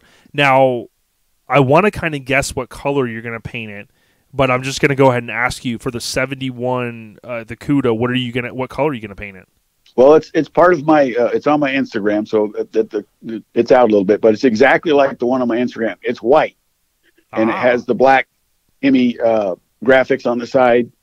You can see it in my Instagram, but it's a replica of that. But what I asked him to do, and he wasn't a fan of it, but he said, "It's your car." I wanted all the bright work whited out. No chrome. Got it. I got to put my little bit of a touch on it, you know. Yeah, and that's perfectly fine. I do see it. I scrolled back to about March 26th of 2021. What's cool too, though, is those cars. Now, I don't know a lot about these, right?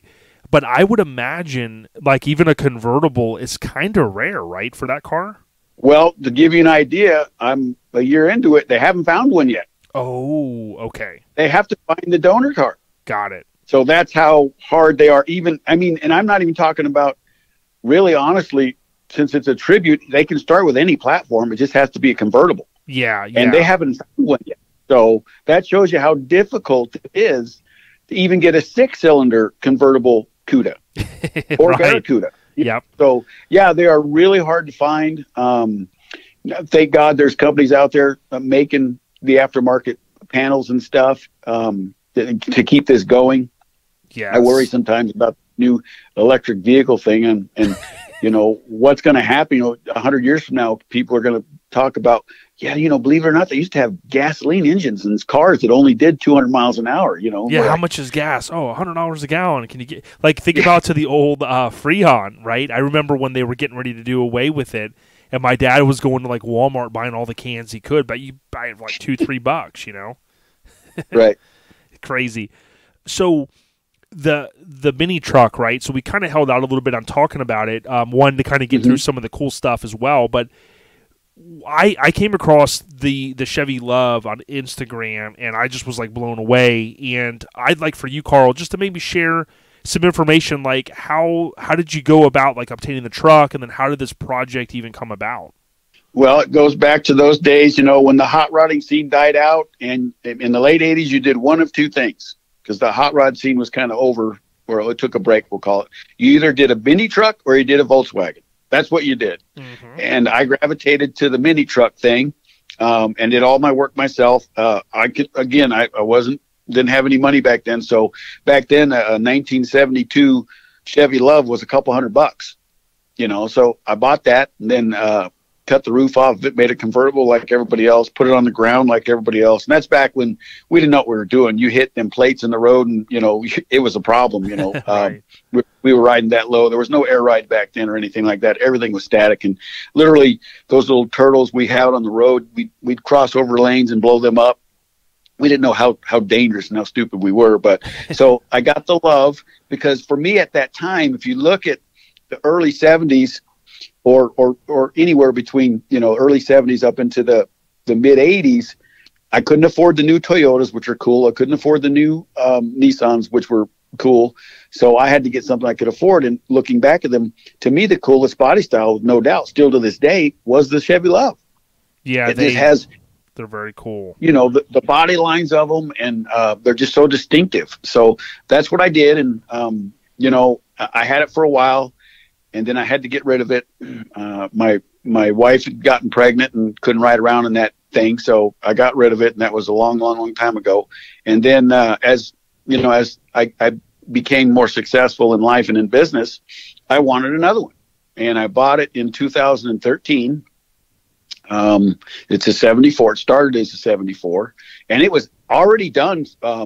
It was like a pretty fresh, really well done restoration. And I got it for $3,000. That's what I could afford 10 years ago, you know? And in fact, I was like, man, should I really do this? It's $3,000 bucks. Mm-hmm. So that's how it all started for me. Was I loved the car culture. And it just kind of grew into, for our age group, it was Volkswagens or trucks. I went with the truck. I went with what I could afford, which was a Chevy Luv. And, you know, it's like that first anything. You just have that sweet spot for them forever, you know. And so here I am, I don't know, shoot, almost 40 years later, and I'm building another one. I actually have 4 of them now. And I have one for a daily. I've got Luvzilla, and I'm building a drag Luv. So, yeah, I'm really a fan of the Chevy Luv. Dude, that's pretty cool. And I generally would kind of share some of this maybe earlier I had planned with the scene updates, but I wrote down some facts that I thought was kind of cool. So, you know, being that I like to think back to years and look at time, it looks like from the research I did, the Chevy Luv went on sale in March. So we just passed March, right? So March of 1972 had a 102.4-inch wheelbase, 6-foot bed, carrying capacity of about 1,480. What was interesting to me, though, is that first year they sold about a little over 21,000, right, from March to December. Yep. But it seemed like they went on this run, and around 1980, the sales declined, and at that point they were at 88,000 and change. But Car and Driver had noted that the Chevy Luv finished last. You know, they kind of complained about, you know, noisy, crude ride, lack of truck options, things like that. It's funny, though, if you think back, because you know, even early 80s cars and stuff, like, things weren't as plush, we know. Like, I mean, you know, even in the 90s, things weren't that plush that we have now. But it right. did seem like the Chevy Luv, you know, it had a good little run, and it really helped, I'm sure, during, like, the gas crises back in the 70s. Well, a lot of people don't realize the Chevy Luv was never really a Chevy. It's an Isuzu. Yes, and Chevy realized that Datsun and Toyota had a little thing going with their little mini trucks they're building, and they wanted to get a piece of it, and they didn't have time. It just kind of popped up, I guess. And they said, what can we do real fast? And so they went to Isuzu, and Isuzu made it. It was called the Isuzu Fast. And so they had them rebrand it to Chevy Luv. And, you know, they also got shipped over without a bed on it. It had something to do with tariffs and stuff or something like that. So they had to put beds on when they got here. But, you know, yeah, you're right. All the vehicles back then were crude. I mean, wind noise and all that other rattles and, you know, all that other stuff. So I'm not sure if that was really the decline for them or not. But I think it was more in with them wanting to actually make their own product. And that's what brought about the S10. Yeah, and I'm thankful that they did, because, I mean, so many of us, I mean, that era of the S10, my dad had an 88 Jimmy, the Blazer. You know, it's ironic because I look back to the Blazers before that. Of course, you know, Ronnie and those guys over on C10 talk. You know, they talk a lot about that cool stuff, and I love a topless Blazer. I mean, those things are just super sick. But it's also ironic too how the vehicles were kind of bigger, and then you look back to the '80s, and like I pass every couple days, I'll pass the same guy coming home on my commute, and he's got like a mid to early '80s S10. Regular cab, no tailgate on it, and it's crazy to think how small the vehicles were compared to what we drive now. Yes, you're exactly right. And by the way, that is still probably my favorite body. Yes. Is that S10. I mean, I love the Chevy Luv, but I had an S10 Blazer. It was an 86. It was a show truck. It was super nice, and unfortunately got stolen from out in front of my yard, and they never found it. But I actually bought one, and I was ready to work on it. My wife says, really? You got 5 cars over there, and you got Mark building this, and you got your other one over there. So I had to get rid of it, basically. But still to this day my favorite. I'm not a big fan of the body style that came after it. I was on the freeway today and I saw this really cool but very different truck, and I'm looking at it and I don't see any badging. I'm going, what on earth is that? That's got to be a prototype or something. I ended up figuring out it was the new Hyundai Santa Fe. And right? It's kind of funky looking, but at the same time, kind of cool. And I'm not really into the import stuff, but I thought that's pretty cool. I was kind of surprised that I liked it. So if you haven't seen it yet, I showed it to a couple of people like, oh, that thing's hideous. What are you guys talking about? You don't have no vision. But anyway, so yeah, they're kind of going back to smaller again. That little Santa Fe's tiny. Yeah, and it's funny because my wife was looking at those one time, and I did the natural like, oh, I don't want to buy one of those, but you see them, and it is crazy how some of those smaller makers that they've grown a lot, right, and they've made their products even better and better. The tough thing for me with the newer vehicles, and I'm sure a lot of the listeners have the same sentiment, is it's so weird, man, because I feel like with the newer stuff, there's so much technology. Like, I'm not a technician, right? I don't have, a computer to plug in and go, oh, let me reset your such and such. The earlier stuff, OBD2, you can kind of fix little things and what. But I always told my wife, I said, look, the more the car that you buy that has the more stuff like that, when the screen goes out or when this goes out or this one module that controls all the windows and stuff, like I'm not the guy to fix that stuff. And that's the frustrating thing, I'm with you. Like I said, I do really well now. I could probably drive anything I want. And I mean, literally anything, but I've never owned a vehicle that even had a heater or air conditioner, let alone anything else, until I just recently bought me a Hellcat. I needed something while these things were being built to give me that.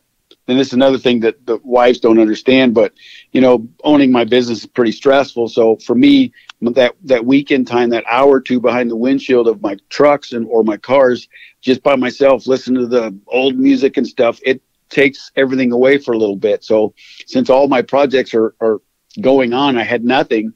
I had to buy me something. So I ended up buying the Hellcat. And man, I'm blown away by how well built the cars are these days. I mean, people could disagree with me if they have their own experience, but I'm in this Hellcat thinking, geez, I'm like driving a Cadillac right now. I've got a heater, I've got an air conditioner, I've got a touch screen. These are things that I don't normally have. But like you said, at some point they're going to go out and be like, damn, I wish I didn't buy this. But you know what I mean?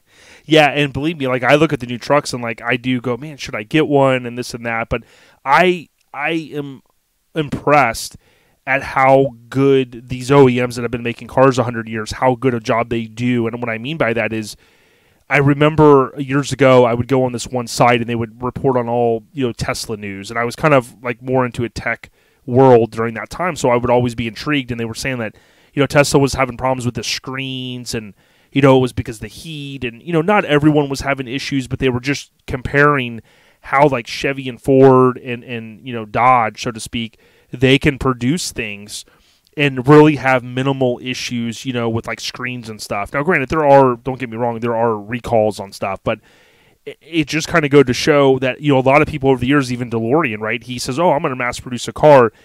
And it seems easier said than done. Now, we have seen companies like Rivian and stuff like that at the forefront. And, again, I'm not a pro guy to go, hey, everybody go get electric cars. I mean, that's not what I'm saying, but it's going to be interesting to see like of a Rivian and some of the electric Hummers and some of this weird stuff that's kind of coming at us, if it's really going to be able to get a stronghold out there, Well, it seems like our government's going to ram it down our throat whether we like it or not. So we better get used to it.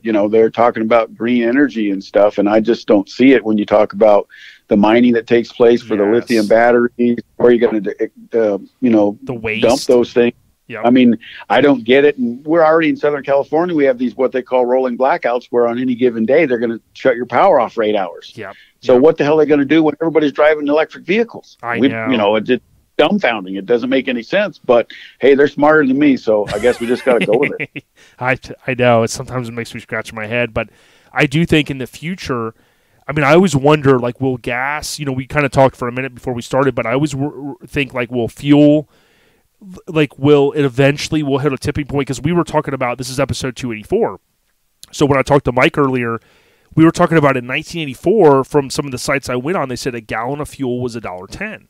But I remember in high school in the mid-90s, it was around that number.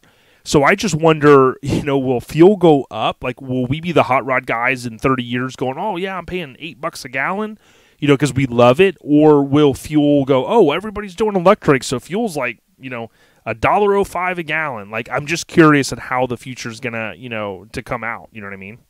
Well, I think that, again, we're going to be forced into a situation where whether we have a lot of it or not, if that's not what they want from us, then they're not going to let us have it.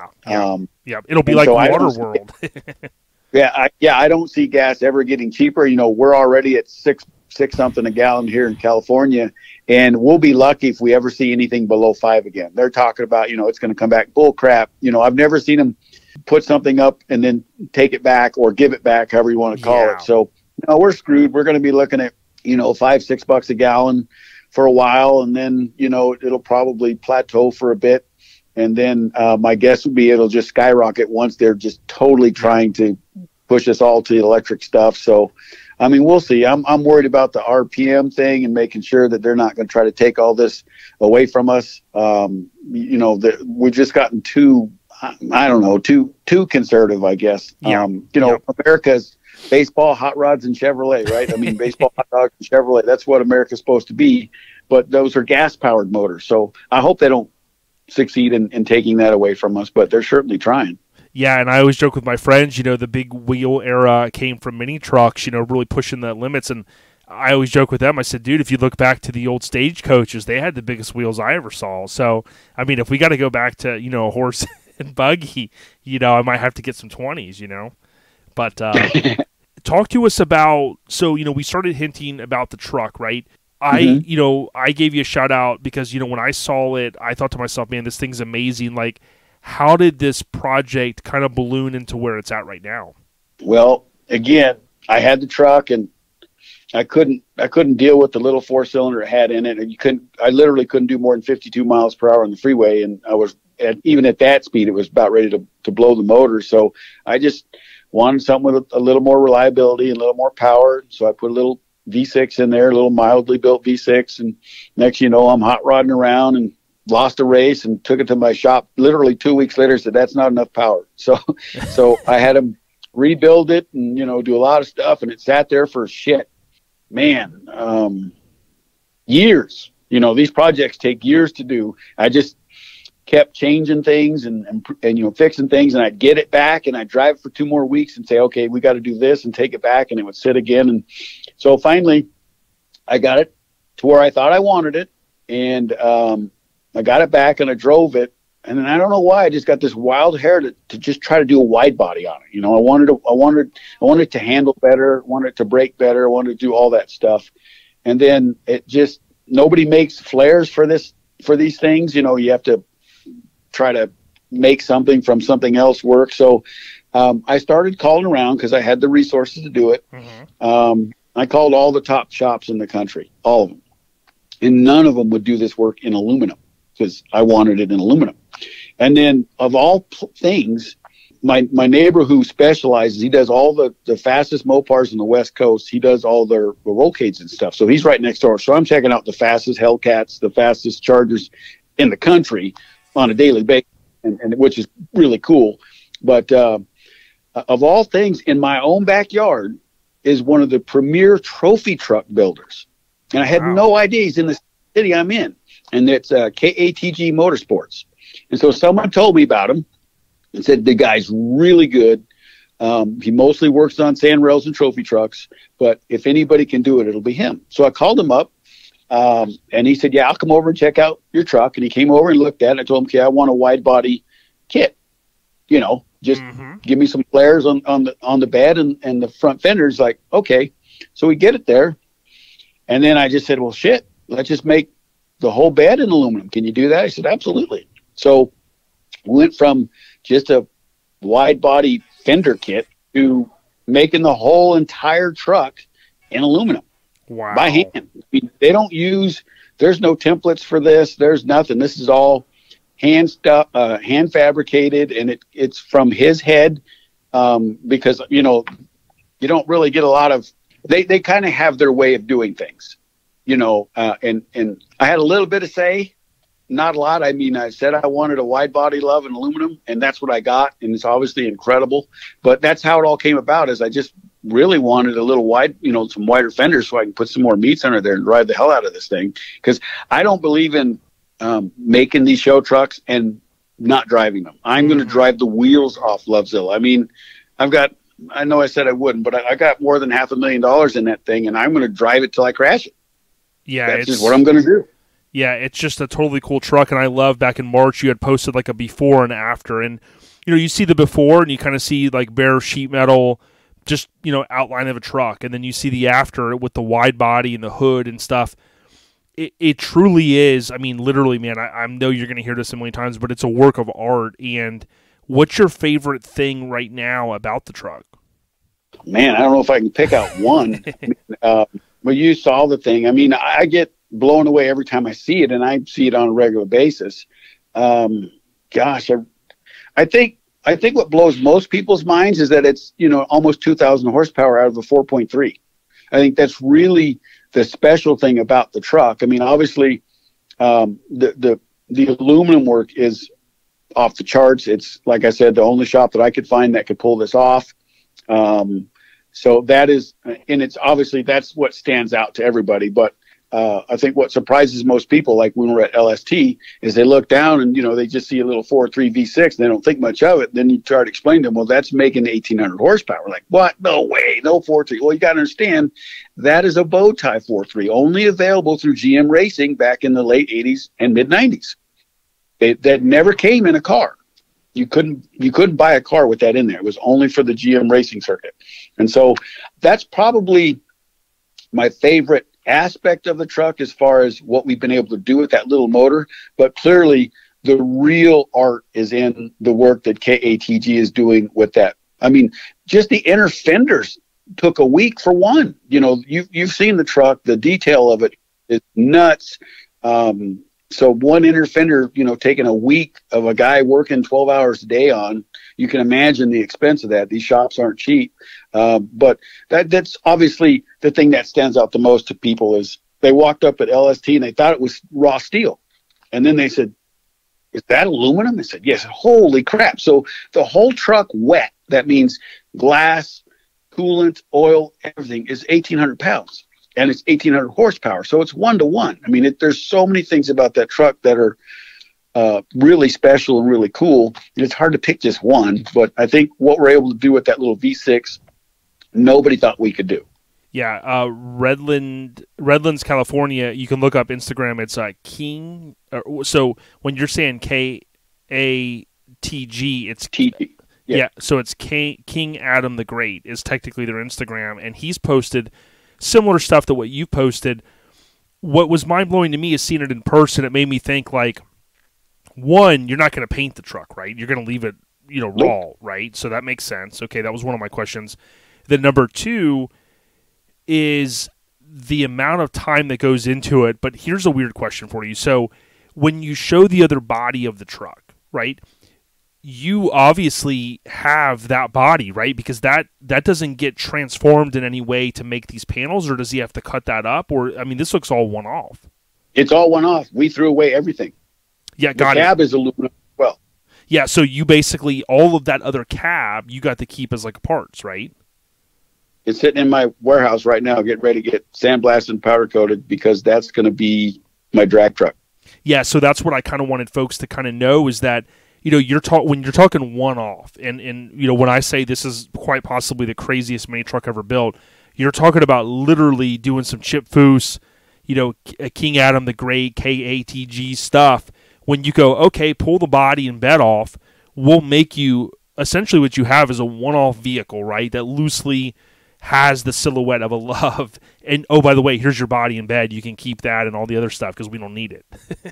Yeah, you're exact. It is. I mean, it is a one-off. Nobody's ever done anything like this that I'm aware of with anything, any custom truck or even car, to build every single panel. I mean, everything by hand without some kind of template or something to go off of. It's probably been done before, but I've never seen it. So this is the first one I'm aware of, especially a Chevy Luv or truck. There's a lot of really nice builds out there, but they all start with something and they modify the current sheet metal, or they modify a panel they can get from somewhere else. Every single piece of this car was fabricated by hand in aluminum, except obviously the custom chassis and the chromoly cage. Everything else, these guys built. I mean, you wouldn't know it. I mean, you'd think it was a factory project car from GM or something. And these young kids, these are in their 20s, late 20s, mid to late 20s, doing this work. And I'm happy that these guys exist, because it's a dying art. And even Adam's been posting for a year. He's trying to find somebody who wants to step in and do this, but it's very hard work. What I didn't know is aluminum is really difficult to work with because of heat, so they don't get to use power tools. Yeah, they have to, all their welds and stuff, they file by hand. So they're not out there with grinders and stuff like that. These guys cut it by hand, they weld it, and they bend it by hand. They don't even have benders and stuff there. You know, they have a bead roller, but they're fabricating and doing all this stuff by hand. It's amazing to watch them work. And so, yeah, I mean, everything about that truck is really special.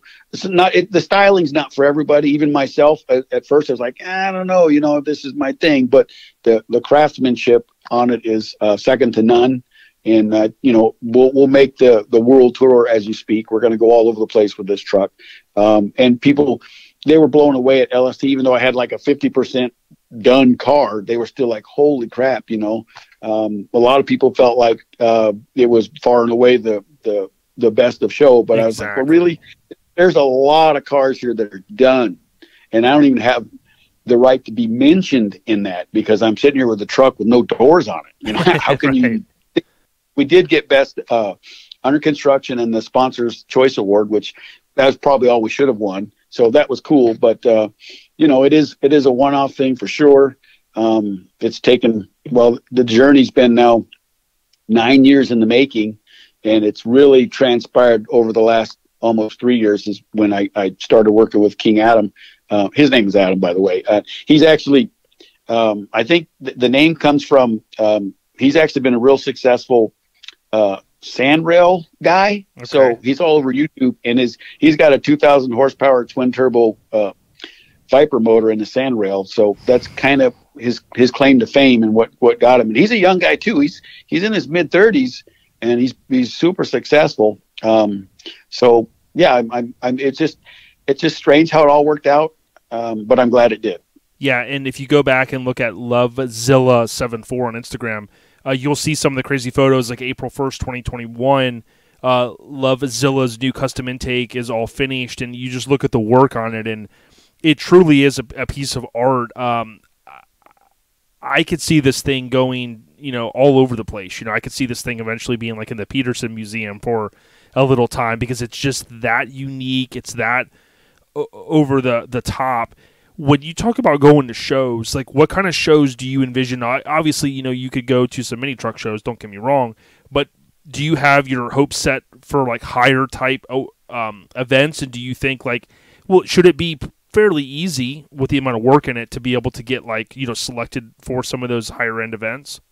I got an invite to an invitation only of the top 150 cars in the Texas area, because I was out. They must have saw me out at LST, so I'll go out there. But this truck was built for SEMA. That was the whole thing. But that was back before SEMA. I don't know how all of a sudden SEMA got this stigma that it's not what it should be, and now it's more was a PIR and some other places. But SEMA, for 10 years that was the place to go. If you had to build, you had to be at SEMA if you wanted to be recognized. So we started this with that in mind, and I'm still a big fan of SEMA, and I'm not going to buy into the negativity that some people want to say, but yeah. We're going to go to SEMA. That's what it was built for. And then, you touched on this briefly, but after LST, somebody reached out to King Adam and said, we want that truck in a movie.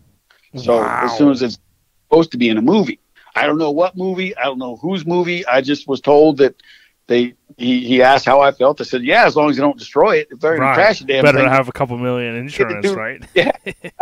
So it's supposed to be in a movie. I don't know what movie it is. When I know that and can talk about it, I will. Yeah. I just don't have any of that information yet. But I plan on going everywhere. But like I said, it's a driver. Me and Adam, we're going to run the Gold Rush. Wow. I want to run, what is that? The Cannonball? Yes. I'm going to do the Hot Rod Power Tour, Drag Week. I built this thing to drive, not to show. Of course, I'm going to show it, but I want to drive the wheels off of it. So I'm going everywhere I can, I guess is what I'm trying to say. If it's a big show, I want to be there, whether it's mini truck or car or race, it don't matter. I intended on going for the land speed record in this thing. But because we built it all custom, I guess I kind of disqualified myself. Right. Well, that's what I've been told. I wanted to do all-wheel drive, and turns out I couldn't. So we went from Luvzilla being the 2,000 horsepower all-wheel drive to just being 2,000 horsepower rear-wheel drive because of the world record. But now, since then, I've dug into it a little bit more, and it doesn't seem like I'm going to qualify. So that ain't going to do it. But the truck is capable of about 245 miles per hour. Now, will the aerodynamics of it let it happen? No, probably not with that nose. I'd have to, and the nose is modular. We can pull it off and put one on there that's more aerodynamic. The whole truck's modular, as you can see. There's things on it that you haven't seen yet. Nobody has, because they're not done, because we got to finish it. Like it has, I'm an engineer, but not by trade, not by education. Obviously I've got several patents and stuff, so I know a little bit about what I'm doing. So I had to design a custom spoiler for this thing, because at 1,800 pounds, you're going to need a lot of either downforce, or you got to keep that air out from underneath it altogether. And I didn't want to use downforce because that eats horsepower. So I developed a spoiler kit and a belly pan that it stays in constant contact with the ground because it's on shocks and rollers. So no air can ever get underneath the truck. So there's things about it that nobody's seen yet. And it's got a rear actuated spoiler, a hidden parachute, because I want to drive it on the street.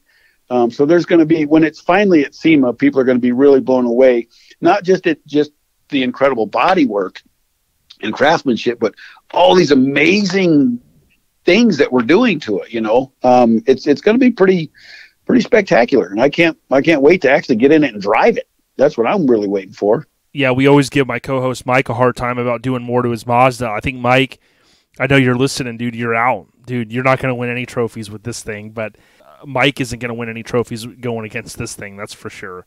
All kidding aside, but one thing I really like about it is the interior, right? So you have these like pods that, and it's kind of symmetrical in terms of the left pod and the right pod, and then you've got almost like what looks like an AirPod or AirPod, an iPad in the middle. Talk to us about some of the technology that goes into the interior. Well, unbeknownst to me, a funny story there is, so they're LST, right? And I'm checking everything out too, because a lot of that stuff was new. That dash wasn't even there the weekend before LST. They built that dash over the weekend and put everything in it, so it wasn't even there before LST. So I really kind of got to see it just a few days before LST with all that stuff in there. So I'm thinking, cool. I got the Holly. My Holly display, got to have that because that's engine management. And then I got we'll call it like the Tesla style touch screen for other things, radio, and you can even control the engine stuff through that.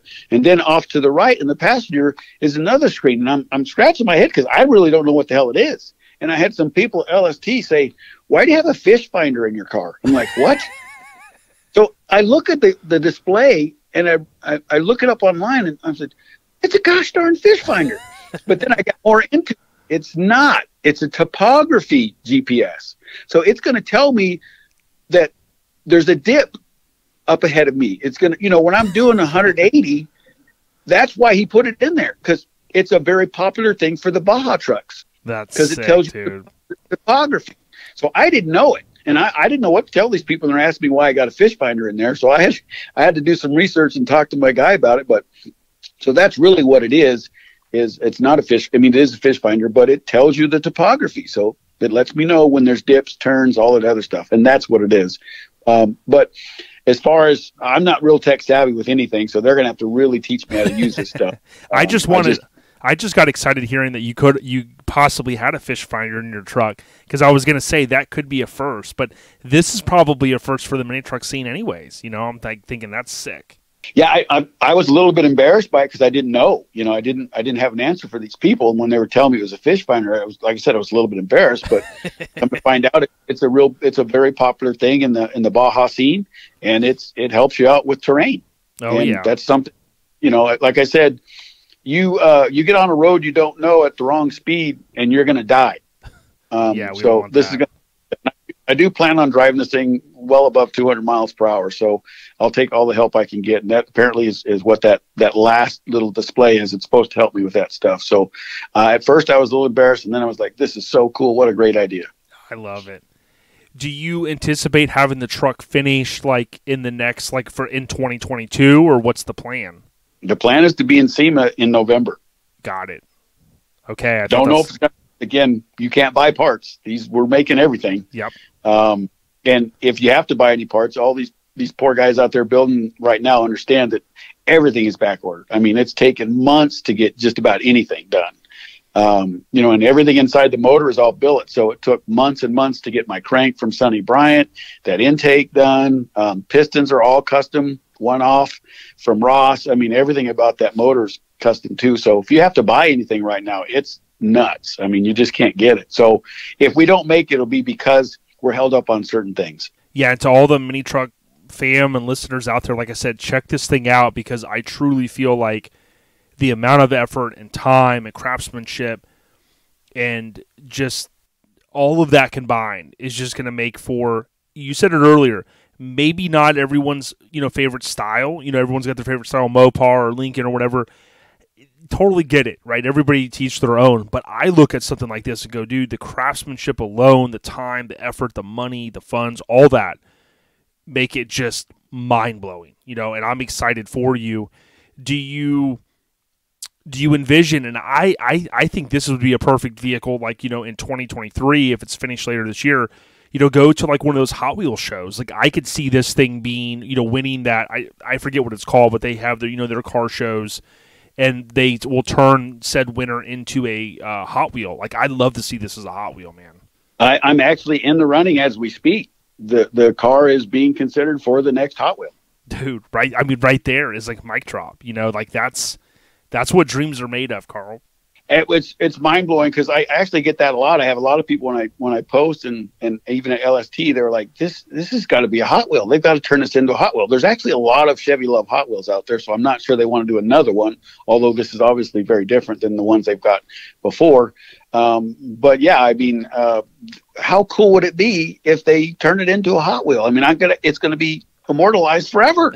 Yes, imagine kids for years to come playing with those. I don't want to get ahead of myself. That's not what's happened yet, but how cool would it be? And I am in the running, so we'll see what happens. Yeah, definitely, man. It's pretty cool. With the movie. Yeah, it's pretty cool. We've talked about, the car, the Mopar stuff, which I didn't realize, the Luvzilla, and, some of your early, dealings with the Southern California culture, deep in car culture, obviously skateboarding, kind of the hip-hop piece and stuff, but man, is there any other stuff that you can think of that maybe we didn't touch upon? Because I don't know all that much about you other than, man, this crazy project. Not really. I mean, I'm not a complete stranger in my industry. I'm don't mean to sound conceited or anything, but I'm considered the best in the world at what I do. I'm making these baseball and softball bats. So I did have a reality TV show that was not very good at all in 2018. There's 16 episodes. They're on YouTube if you want to watch it. Softball 360. It was aired by Fox Sports West, all across the country. I didn't get paid for it, but it was great for the company. Yep. So that's me. I mean, I love to tinker. I'm involved in a lot of the engineering of the truck. I'm a speed freak who loves mini trucks, and I do get some grief or some pushback from the mini truck scene. We were out there LST, and there's a couple, mini truck magazines and stuff. Wouldn't even take a picture of it. Yeah, not even a picture. It's wrong. And man. it's Well, it's not that it's wrong. It's just they don't agree with it. You know what I mean? I've taken a mini truck and turned it into a super truck, which we've added a new catch to this. I'm not going to talk about it right now, but it's pretty cool. What I wanted to do this from the beginning. I couldn't get the builder to grasp what was in my head. I finally found something similar. I said, this is what I wanted to do, but we got to do it like this. And he said, oh, that's cool. So we're going to do that. And I'm going to leave that as a surprise. When it's at SEMA, people will do it. But the truck is purpose built. It's aluminum to save weight. It's a little bit angry looking, so to speak. It's not as aerodynamic in the front end as I envisioned originally, because I really built this to go super fast. I mean, the goal behind this truck was to have the fastest street vehicle on the planet. Well, when you build it the way we are, and yes, it's streetable. You can drive it cross country. It's got air conditioning, all that stuff in it. But you get to that situation where what's original on it? Nothing. And are people really going to consider it a real street car? Probably not. So at the end of the day, I'm going to have a 250-mile-an-hour truck that is really cool, but it's not going to have a category to be in. It's going to be on its own thing. Yeah, pretty cool, man. And I'm excited. One, I got a chance to see it, kind of pre-production, pre-finished, if you will. But, some of the things you talked about, being finished later this year, potentially opportunities, for Hot Wheels, obviously in the running there, and then, potential movie appearance and things like that. I just think, on behalf of all mini truckers, I'll speak from our lifestyle podcast. I truly just see crazy things happening, and I love the success that you've had. You've been able to do things to put you in a position to do what you're doing. But you could have built a Ferrari, you could have built anything you wanted. And for me, as a mini trucker, I say tip of the cap for thinking of the Chevy mini truck and Luv. Like you said, Isuzu. But man, I think it's great, dude, and I appreciate you taking some time, Carl. Well, I appreciate you having me on the show, and yeah, I'm excited. Look, I'm to you mini truckers out there. I am a mini trucker at heart, but I also like to go fast, and I tried to put the best of both worlds into my ultimate build, so to speak. Some people love it, and some people hate it, but not much I can do about that. I love the darn thing. I couldn't be happier with the way it's turned out. I'm sure it's going to turn a lot of heads, and I'm going to do what I can to get it out in front of everybody. And I've offered like Finnegan and Freiberger to take it for a spin if they want. There's a little bit about that. I bought a motor from Freiberger, oh, wow. who traded that. I'm trying to put a little bit of roadkill history because I love the show. Oh yeah, I love it too. So he actually posted on one of the shows I was watching, the roadkill, and he said, yeah, I got this little bow tie 4.3, I don't know what I'm going to do with it. So I immediately sent him a DM, and then I got a kickback, said you got to email him. So I sent him an email, said, man, I really want that because it's aluminum. Now it won't hold as much power, but now I can shave another 100 pounds off that thing. And, I need it to handle at 200 miles an hour. So everybody's like, why didn't you just put an LS? You could have made that kind of power for 20 grand instead of, 60. You're like, well, because first off, everybody does that. But second, I don't need that big monster over the front wheels. I got no control over it. I want to road race the hell out of this thing. So I needed a small, lightweight, powerful motor. And that's how this came about. So when I saw Freiberger talk about it, I reached out to him and he agreed to sell it to me. Wow. I don't have possession of it yet, but it won't be in there for SEMA. I'll have to do that later. But it's definitely going to be in there after I do the rounds, after I do what I got to do. And then I want to put that motor in there because I really want to, I want to race it. I mean, that's just what I want to do. I want to take it. I'm not far from Willow Springs here where they film a lot of these shows. And I want to run the hell out of it out there and see how it does. And I like to go to Laguna Seca and all those places and just run the hell out of it. That's really why I bought it. I didn't buy it or build it to be a show truck. It just happened to turn out to be pretty cool looking. I built it to run the hell out of it and to be out there. Got to get myself in trouble, but raising hell on the freeway. Well, during its 10-year run, they sold about 500,000 of these Chevy Luvs, and I tell you what, there's no doubt in my mind that this is going to be the craziest one and possibly the craziest mini truck ever built, dude. And like I said, Carl, man, we appreciate you just kind of sitting down and bringing us through all of the details of this killer truck, man. Well, I appreciate it. I do agree. I do think that it's the most extensive. I'm not going to say best or nicest, but it is the most extensive, probably custom truck ever, whether it's mini or not. Again, you can argue against the style, but the time and effort and money that's went into this thing and innovation is, I haven't seen anything like it yet. So we'll just have to see how all that finally plays out. You know, nothing's a thing until it's really a thing. And I've got right now a 50-60% finished car. So we need to get it finished first, and then we could go out and do the tour and let everybody see it. But I'm excited about it for sure. I'm just more than thrilled that you asked me to be on the show. I think that what it does is it inspires somebody else to build something better, you know. And I think they will. I think Luvzilla will be talked about for a long, long time. And then somebody will come up and they're probably already working on it. They've already seen it. Like, oh man, we gotta come up with something crazy like this. So hopefully that's what happens. And we inspire a whole new run of guys souping up their trucks and things like that. Cause I'm trying to do the best of both worlds. A mini truck that also will outrun just about anything on the planet that doesn't have drag slicks on it, you know, cause I refuse to do that stuff. Oh yeah.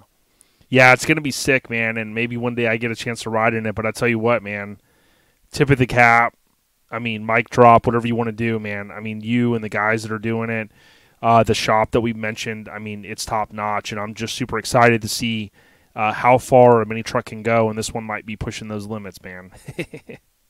Yeah, we're definitely pushing limits, but, you know, somebody will come behind us and do better. It's just how it works. But speaking of your ride, you know, I'm going to be at LST next year. I got unfinished business. Hells yeah, dude. I'm so excited. And we talked about earlier, one of our key partners, Lone Star Throwdown, the 12th anniversary is going to be next year, last weekend in February. Come on out, Conroe, Texas. Pre-registration will open, of course, later this year in and around August. We'll keep everybody in the loop. Carl, dude, it's been a pleasure. Thank you for, again, taking us down memory lane with a lot of cool stuff, man. And get ready, because I want to see maybe do a breakdance next year in front of the truck, but I don't want you to get hurt. Well, we're not going to do the breakdancing thing, but I'll just tell you that be sure you bring a change of underwear when you go for this ride. Oh, man, I can't wait, dude. I kind of can't wait now. But in all seriousness, dude, thanks again, brother, and have a safe weekend. Same to you. Take care. We out you, everyone. Have a great weekend.